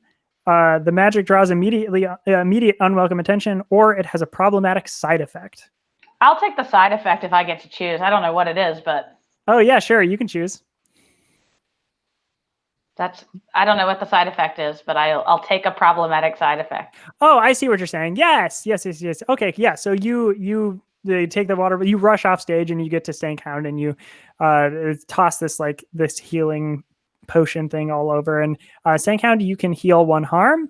And you are also minimally glowing. Nice. Okay. Is it my friend Quigley's turn? Yes. Yeah. Well, so my last move was heading towards the stage where Requia was. What I would like to do is go through the stage to slip backstage. Okay. Is that a move in itself? No, you can generally just do that. I will have you possibly roll act under pressure, maybe. Yeah, let me have you roll act under pressure on that. So that's 2d6 plus cool. Okay. That's a 4. Is that, well, it doesn't matter if it's after your plus 1 or not. Okay. Yeah, it's a 5. So you do make it backstage, and like when you like pull back the curtain and get back there, you see 2 humans on slabs, like kind of like tilted upright, like at an angle, like laying back just a bit, like that at about like 45 degrees. Nope. 60. Yeah, so just tilt it back a little bit, and they are both being drained, and you can see tubes and them, yeah, and like you can see like the blood, like with the tubes snaking out the back through there's like a garage sort of like door open where people could pull vans up to the back of the venue and like almost like drive the van, like just like almost drive it into the venue to unload and reload and that kind of thing. And what you see out of the back is this huge like tanker truck that is like it's like a refrigeration like tank that they are ostensibly filling with blood. And you take in all of this information. You see this, but just as you see it, you feel a hand from the side come up and grab around your neck, and then their body like positions behind you, and they just like have you pressed against them now, and are pressing into your neck hard enough that you can't let out like sound. So not currently attempting to bite my neck, but instead just trying to stifle me from. Yes, precisely. And you hear from behind you, like the person that's holding you. Oh. See, I was hoping we wouldn't have to do things like this. But, you know, since you're volunteering, I think that you could be next. As his teeth sink into your neck, I need you to roll 2d6 plus sharp. Oh! Oh man. It's a 5. Wait, what? Yeah. It's a 5 plus 2. Oh, that puts 5 me plus at 2, 7. that's a 7. Okay. Okay. All right, cool. So with this, on a 7 and 9, if you refuse, so this is the same like that hypnotism thing that was happening. You hear this like motivation in your mind. You hear the voice saying, "How about you just lie down on the slab after I remove this person? Just take a quick nap. Everything will be over soon." And as that is like entering your mind, you feel the urge to do that, to just like give in and do that. But you still have control. If you choose not to do it, you will take 1 harm, but you will not do it.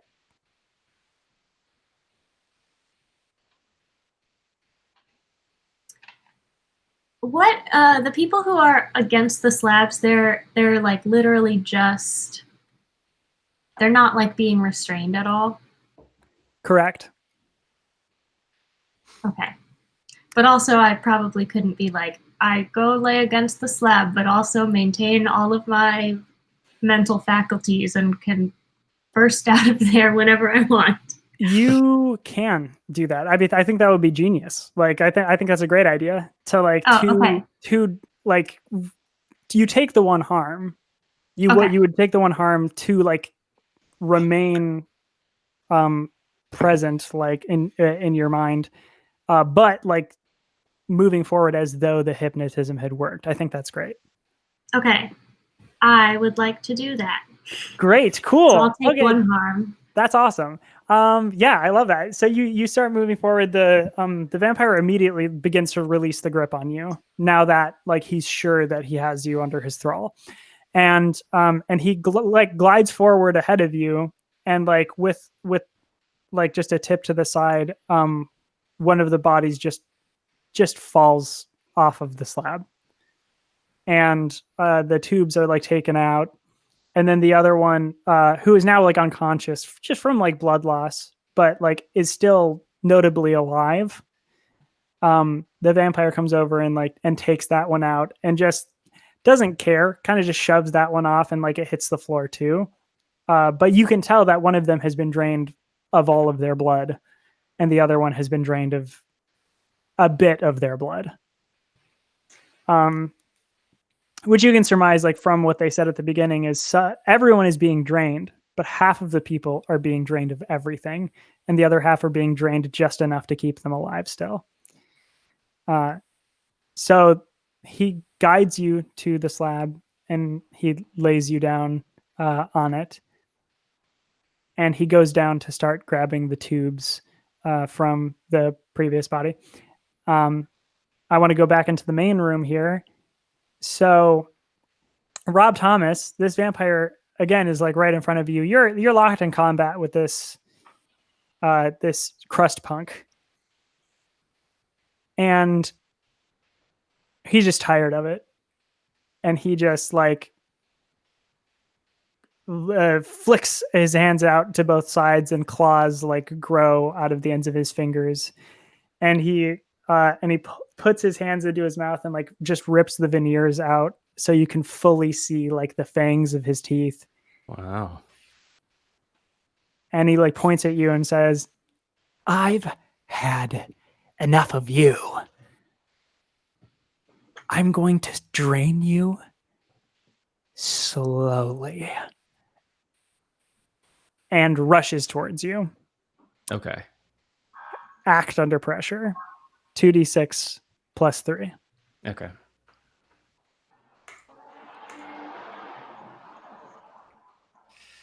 Uh, 7 plus 3, 10.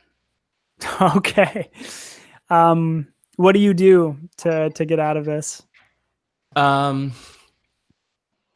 Is there anything to suggest that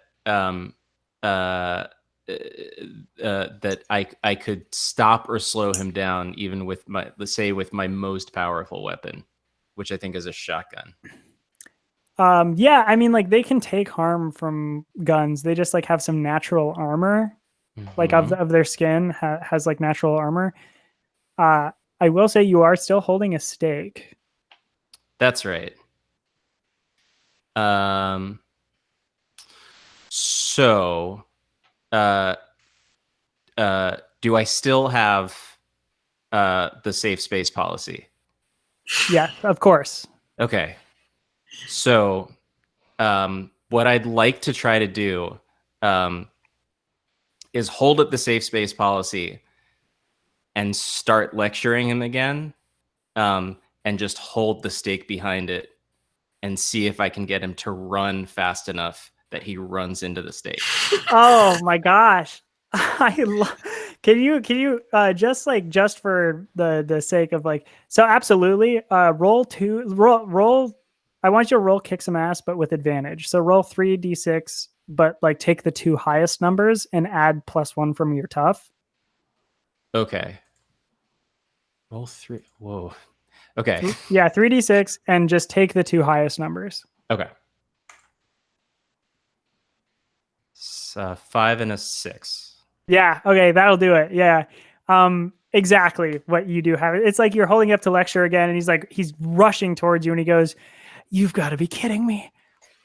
Here's your safe space, pal." and lunges into your body fangs just short of your neck, and you hear a sound as the pressure from you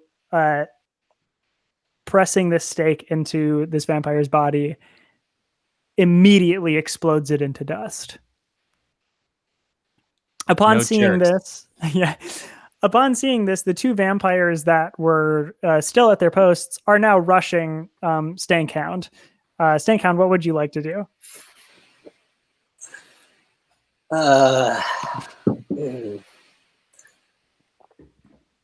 Well,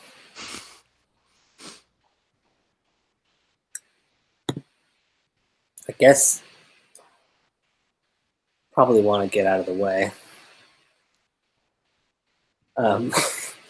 Sure. I think that I kind of want to try to run and dive into the hole in the stage. Cool. Yeah. Then roll me act under pressure. So that's 2d6 plus cool. That was another critical fail. You have a luck point. You can make it a complete success. You all still have 1 luck point. Why don't I? Why don't I use my luck point? All right. I feel like you're going to be dead otherwise. So. You would have definitely died. I was just going to kill you.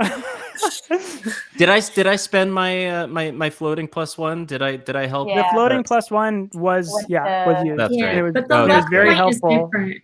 That's right. But the luck point is different from that. Yes.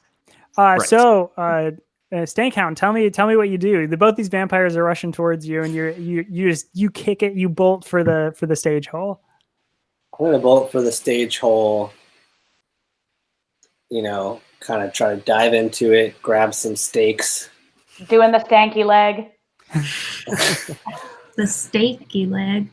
You know, in the ideal world, they would chase me and tumble into some stakes, right? Yeah. You know, I just want them to be around the dangerous thing. Yeah, for sure. Yeah, so they do. They're rushing towards you. One of them rushes towards you, and is following you. The other one, though, it catches sight of Requia, who had come over to help heal you, and is now fixated on Requia. But the vampire that you had shot into the wall before, she chases you towards the hole, but she does not jump in because the stage is in such disarray. There are wooden stakes kind of poking out every which way, and she just stops short of jumping into the hole and is more hesitant to put herself in a dangerous sort of area as this these jagged wooden pieces are kind of blowing out to every which side out of the stage. So you're in there, and one of the vampires did chase you, but not into the hole. Requia, a vampire is coming towards you. What would you like to do? I want to pick up 2 stakes and hold them up like a cross in front of me and use the big whammy to try to throw the stakes towards them. Okay, cool. Like a little. Yeah. But I'm holding them as a cross to keep them a little away from me. Yeah. 2d6 plus weird. Okay, 2d6. That old friend. All right, I got a 6 and a 3, 9 plus What 2. is my weird? 2? Yeah, 11. 2. That's reasonable. Yeah, that's great. You big whammy these stakes like out of your hands. So you have them in the crossbow, and then you go boom, and like with like shooting them like these javelins, like magic towards this vampire, just thunk thunk, and then dust right in front of you. Nice. Which one was that? That was the lady vamp? No, the lady vamp is the one that's still going after Okay, Dave. Stankhound. Stankhound. But now that one is the only vampire still in this room. And with that, there's now a general commotion from the people around. They're seeing you all kind of handle these vampires. And so like people just start running out of the building, out through the front. The posts that have been left open by these other vampires. And as this happens, that like the woman vampire that was standing right in front of the stage, it looks around, and you see her like take a like stand for a moment, and is just like, and closes her eyes, and then turns into a bat and flies away. Ooh. Back behind the curtain backstage, this vampire gentleman is reaching down to pick up the tubes. What would you like to do? I want to trust my gut, which Okay. is a magic move. When you consult your instincts about what to do next, roll plus weird. On a 10 or more, the keeper will tell you where you should go. Does that sound good? Yeah, that sounds good. Okay, well, it was a 6. Oh, plus weird. It was a 7! 7. So on a 7 to 9, the keeper will tell you a general direction to go. Take +1 forward as you explore that. Yeah, so you trust your gut, and you feel this pull, like you need to be able to get a hold of your crossword lovers like as well. Like you need that information is very important to you. And you feel a pull to go to the roof.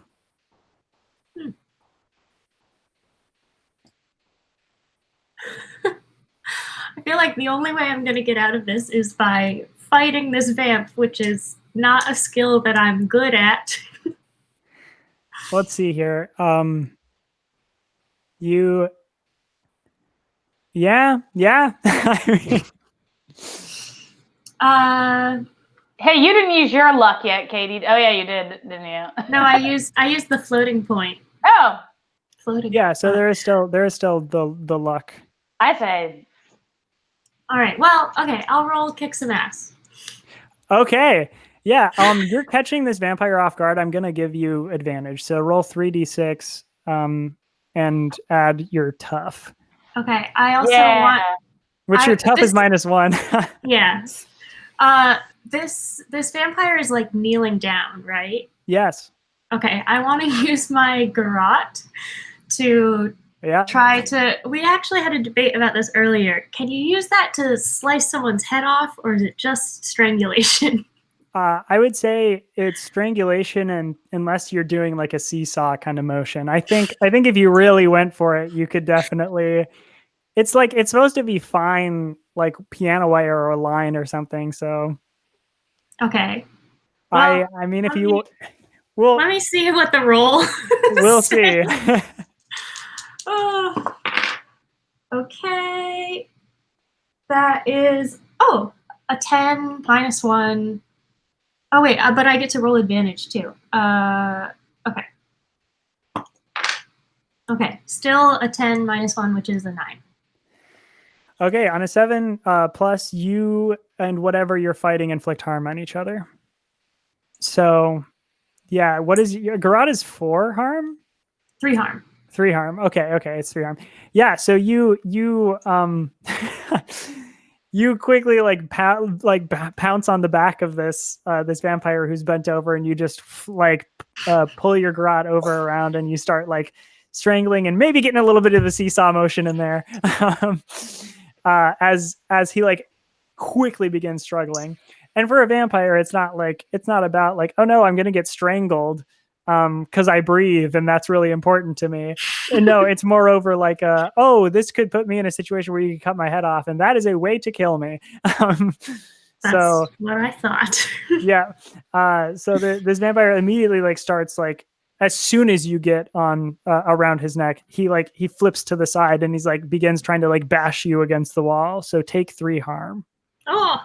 As well, yeah. Wow, we do the same amount of harm to each other? Yeah, we'll see who lasts longer. Oh, okay. I'm unstable. Oh, okay. Okay. I thought it was a better idea to hide under tables. I wish I had gone back to that. Hey, who knows? Yeah, so everybody in the main room, people are just leaving like generally. And you look around and you don't see Quigley. What do all of you can kind of like meet in the middle of the stage floor here? How many points do you need to be unstable? Once you hit 4, you are unstable. So I'm also unstable. So oh, cool. Take a harm. Thank you. I would like to, just before anything else, request some healing. Right. Both Requia and Rob Thomas can heal. So Didn't yeah, I we just can heal you 1 though already, David? Oh, okay. Yeah, but I was at 5 and then it took me down to 4. Okay. I see. Yeah. Back up to 5. Okay. So I would like to use my first aid kit on Stankhound, if I may. Yes, absolutely. So for that, you are going to roll 2d6 plus cool. Okay. To do first aid. On a 10 plus, you stabilize the patient and heal 2 harm. Okay.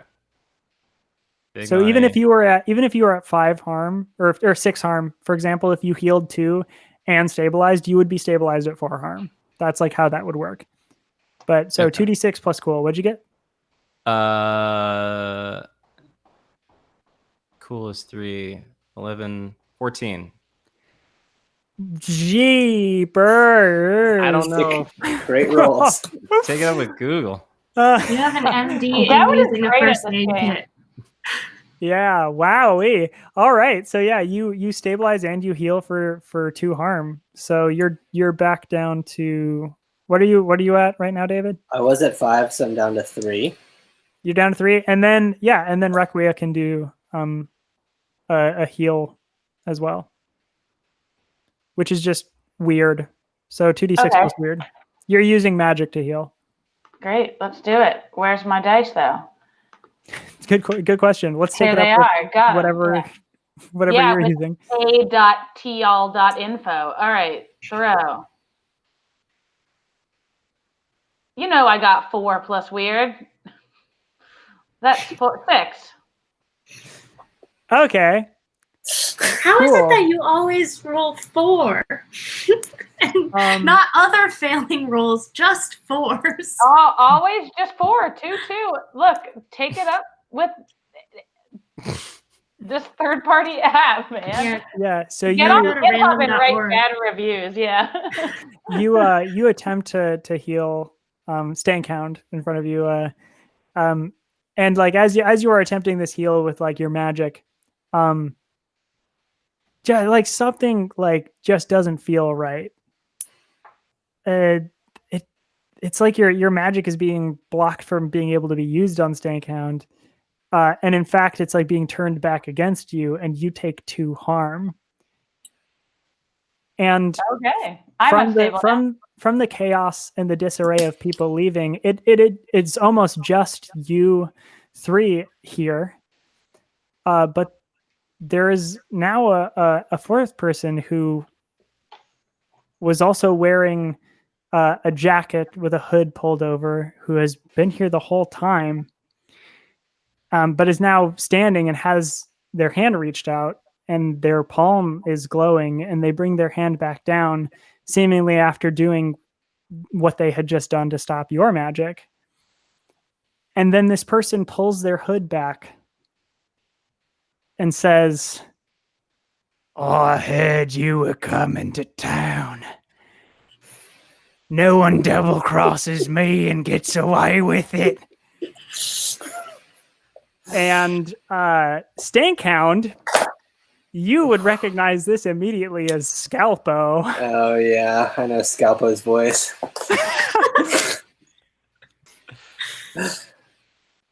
Scalpo then puts both hands out to the side and levitates like off of the ground, like an aura surrounding Scalpo. The true levitating man. And then goes, in the time we've been separate, I didn't need your little artifact. I learned some magic skills on my own. And then holds out a hand towards you. I need you to act under pressure. All three of you, by the way. All three of you act under pressure. All right. Come on, big four. I rolled 10 plus 1 cool. I rolled 4. These are broken. 6 plus 3, 9. What do I have? Do I do plus something? Yeah, hold on. It's plus cool. Oh, cool. I have 3 then. Never. Oh no. So, Stankhound, you are the only one who actually doesn't now get levitated off of the ground. Requia and Rob Thomas, both of you feel your bodies like, I mean, you're not like stuck or anything, but you get lifted off of the ground and you have no control of like where you're going. And you're just like stabilized like in the air right there.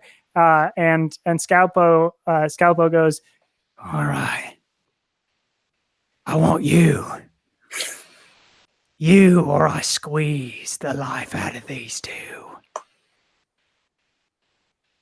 Do I have any kind of perception ability? There's not enough time for me to. There's read a bad situation or. Yeah, do I have enough time to like kind of just try to sense if like he's a vampire or if he has some other kind of magical power? Yes, yeah, you can definitely. I think that would be like investigator mystery because then you can get like what sort of creature, what can it do, what can hurt it, where did it go. So let's get an investigator mystery roll here. Okay. 9 plus 1. 9 plus 1. So you get to hold 2. What happened here? What sort of creature is it? What can it do? You know what? Just ask me 2 questions that you want to know, and I'll tell you. Just whatever.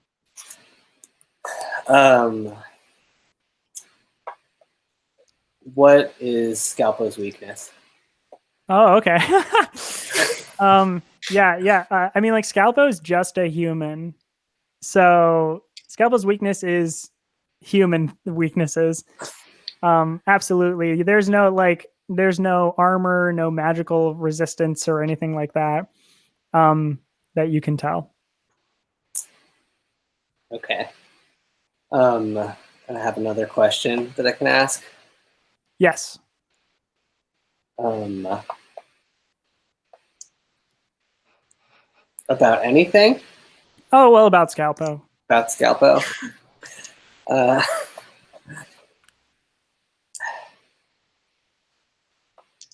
What powers does he have?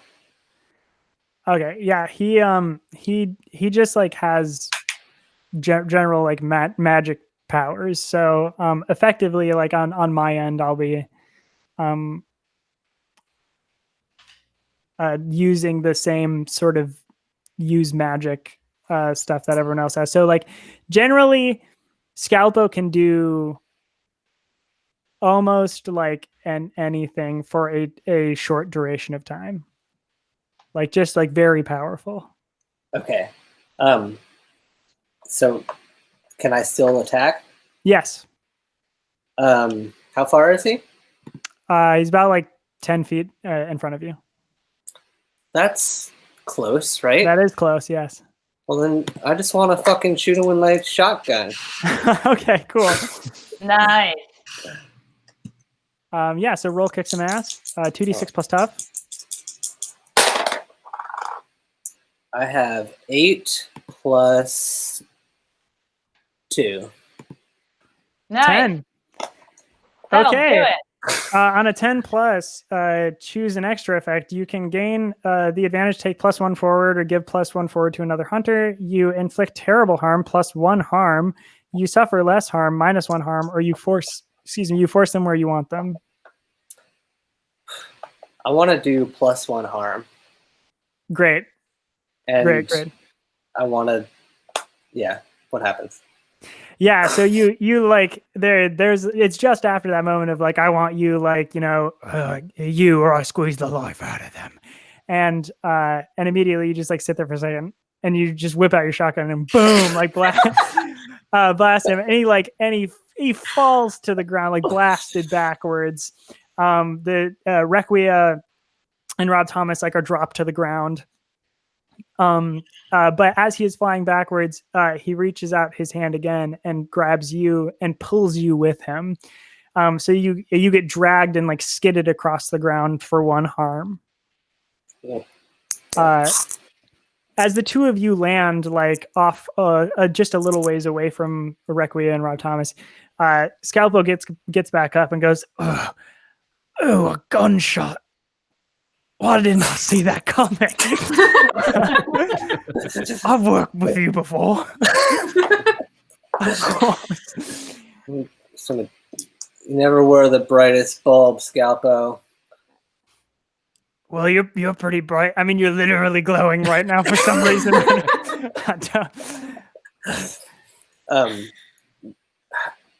So now I'm right by him. Do I have a move or? Yeah, you're right by him. You could have a move, but he just like pulls you aside and he looks up at you and he's like kind of like trying to pick himself back up off the ground.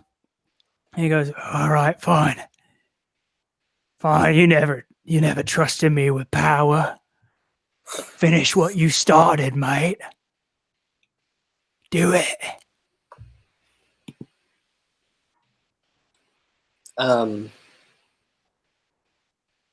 Yeah, I'm just gonna shoot him again.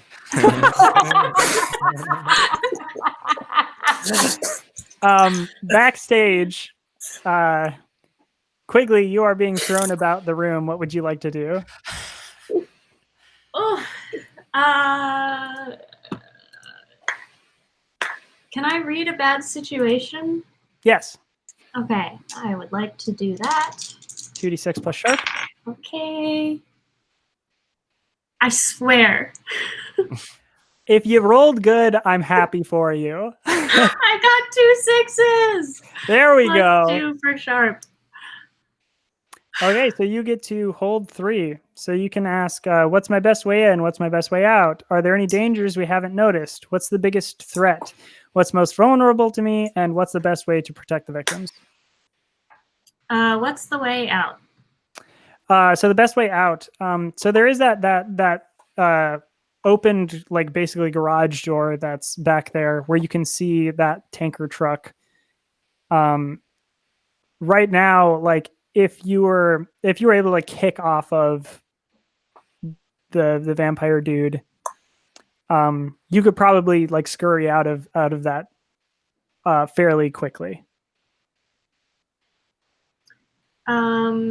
Are there any dangers that we haven't sensed? Yes.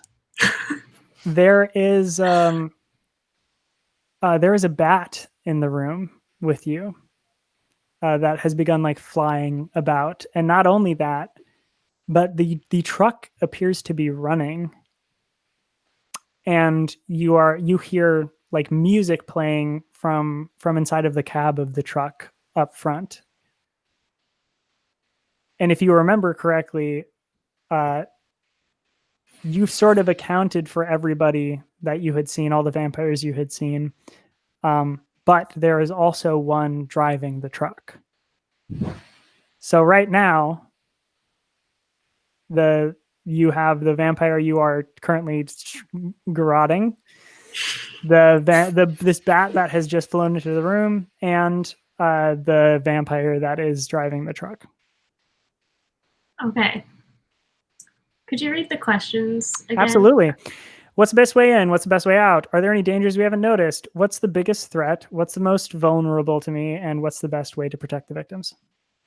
what's the most vulnerable to me mean? Like, I mean, like, what are you best equipped to handle, or like, what's like, if given this situation, like, out of the three of them that are in the room that are a necessary threat, I could tell you like what you are, able to Yeah. harm the most or something I like want that one.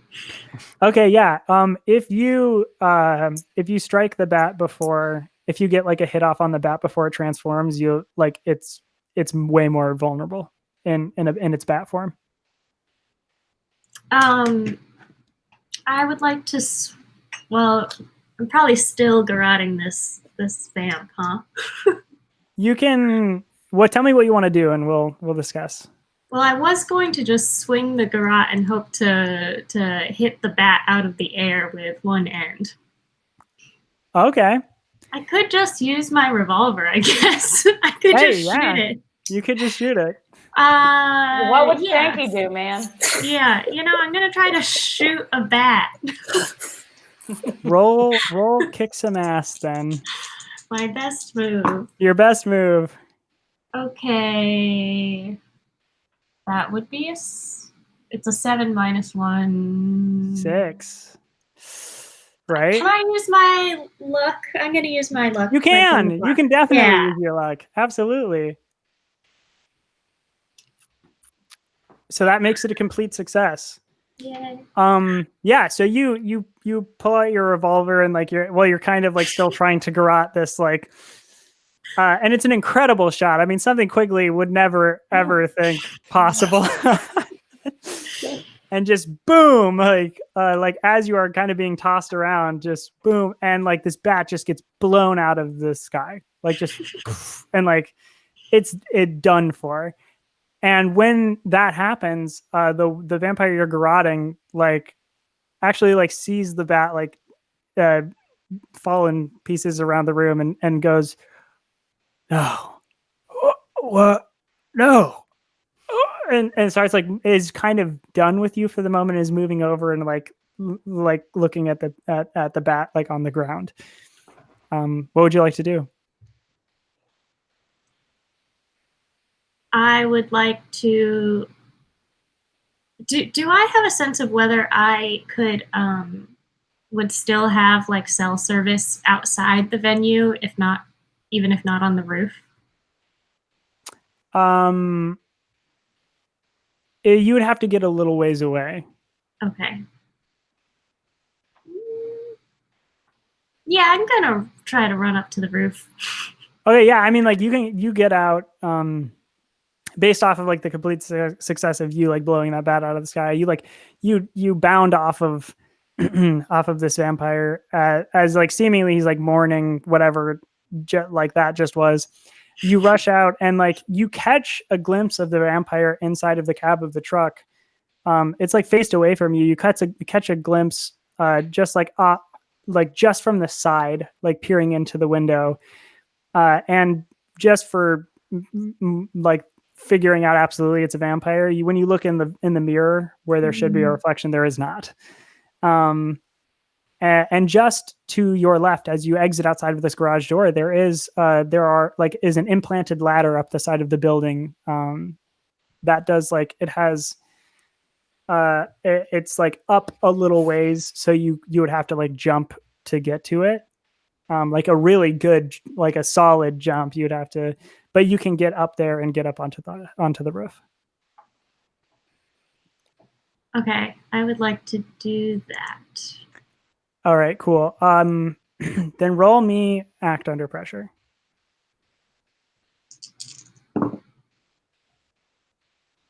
That's a 10 plus 1, 11. Yeah, absolutely. You tell me exactly like how you get up there. I don't quite have the mental image of the ladder. Yeah, I see what you're relative to saying. me. Yeah, so it basically effectively generally you would have to have like another it's like rungs that are stapled into the side of this building. But they're out of reach, and you would generally need like another ladder to get to this like segment of the building to climb up it. because it gets up a little ways and then the building sort of domes. So like a regular ladder wouldn't get you up far enough to be stable up there. So this is like, that's generally what it looks like. It's just a little bit out of reach if you like jump, but you could like parkour off the wall or something. Or... Yeah, I think Quigley's feeling really emboldened by her recent success at doing badass things. And she uses her garrote as a kind of like grappling hook to grab onto the bottom rung, basically, and hoist her way up to the ladder. Hell yeah. Yeah. And you climb on up. Everybody inside. Scalpo is done for. Dunzo on the ground. The three of you are there. What would you like to do? Scalpo's Dunzo? Yeah, just done. You did it. You shot him twice. Okay. Oh, who are you asking? What do you want to do? Yeah, the three of you. Rob Thomas, okay. Requia, Okay, and okay. yeah. Who's left in the room? Are the two still? Are the There's two guarding the door still there? No one left in the room. Okay. It's Have we all- heard from the gremlin? All right. You haven't heard from the gremlin yet. I guess It's like close to after midnight. We got like 9 minutes till this gremlin is. Yeah. so. We don't know The gremlin doesn't like after midnight. where Quigley went, though. You don't know where Quigley is, and the things that you still know is like Quigley. Like you don't know where Quigley is, and you do know about the vampire back in the green room. Like that's like the only other thing you really know about. Do we have time to do some more healing since Emma and I are both unstable? Oh yeah, absolutely. Oh, Yeah. Technically I'm unstable. Was I supposed to take a harm on my Yeah. last turn? Yes, yeah, you would take harm.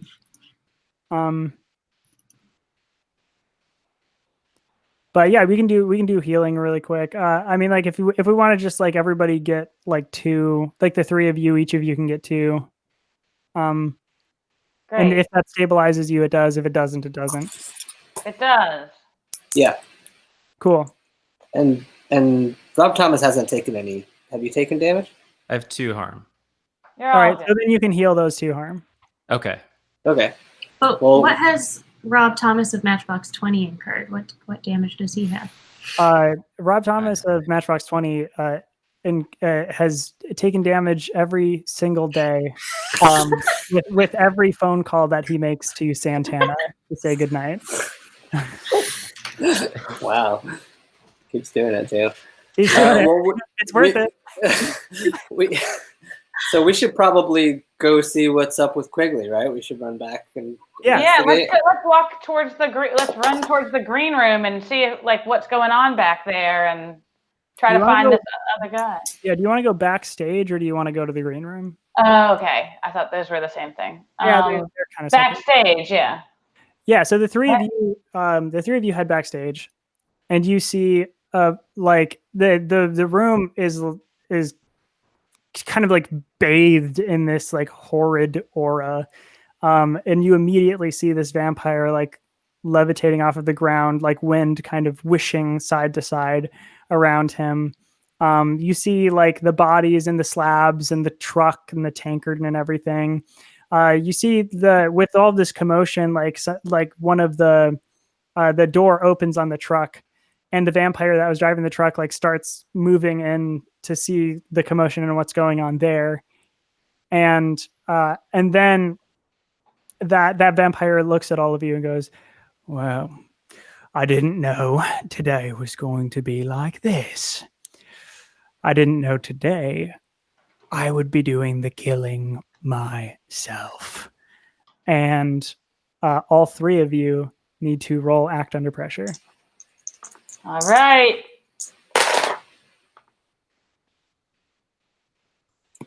I got 11 plus 1, 12. I got 9. What do you get the plus for? It's cool. Well, I got 8 then. Yeah, 4 plus 3, 7. 7. Okay, so again, Rob Thomas and Requia take 3 harm as your bodies you are filled like just pain, like from the inside out, and drop you to the ground. Stankhound, you stay like strong and steadfast in this, and you feel like something coming over you, but you block it out. All of your years with the witches have like you've trained for this. You've trained for this, and you are face to face with this vampire, and the other vampire from the truck starts moving in on you. The wind and this whirlwind around this room just starts ripping up and like tearing up pieces of the backstage. Like amps and monitors and stuff are just swinging around the room at this point. Quigley, up on top of the roof, you find an antenna that is clearly what is blocking the signal, and you easily could like just destroy it. Suddenly, like a flood of messages start coming in to all of your phones. But mostly, Quigley, the messages that you're receiving are a series of like incantations from these arcane crosswords that you have been uncovering. And as that happens, a dome splits out from your phone and wraps around the entirety of this venue, halting. The three of you, Requia and Stankhound and Rob Thomas, you are still, and everything around you has stalled. The vampire is not in motion. You see like a notepad and like an amp, and it is like just still in the air right in front of you. You three can move, but nothing else seems to be able to. And then you hear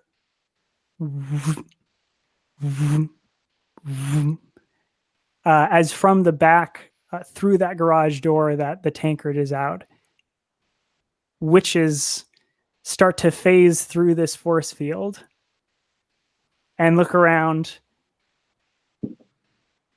and just start banishing the vampires in front of you. And with time stalled with this arcane crossword up on top of the roof, Quigley, you and your team of, what are they called? Solvers of the Sacred Grid. Solvers of the Sacred Grid are able to turn back time for what has happened inside of this venue.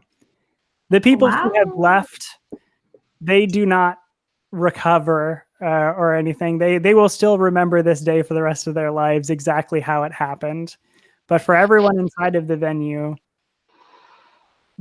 owner, the people that were told to pick up stakes and to fight, over time, they all recover and forget that this night happened, sitting on the stage in the amphitheater, ready to hear your set. And finally, before you go on, you head back to the green room, and you find the ashes, the dust of one vampire who got really hungry.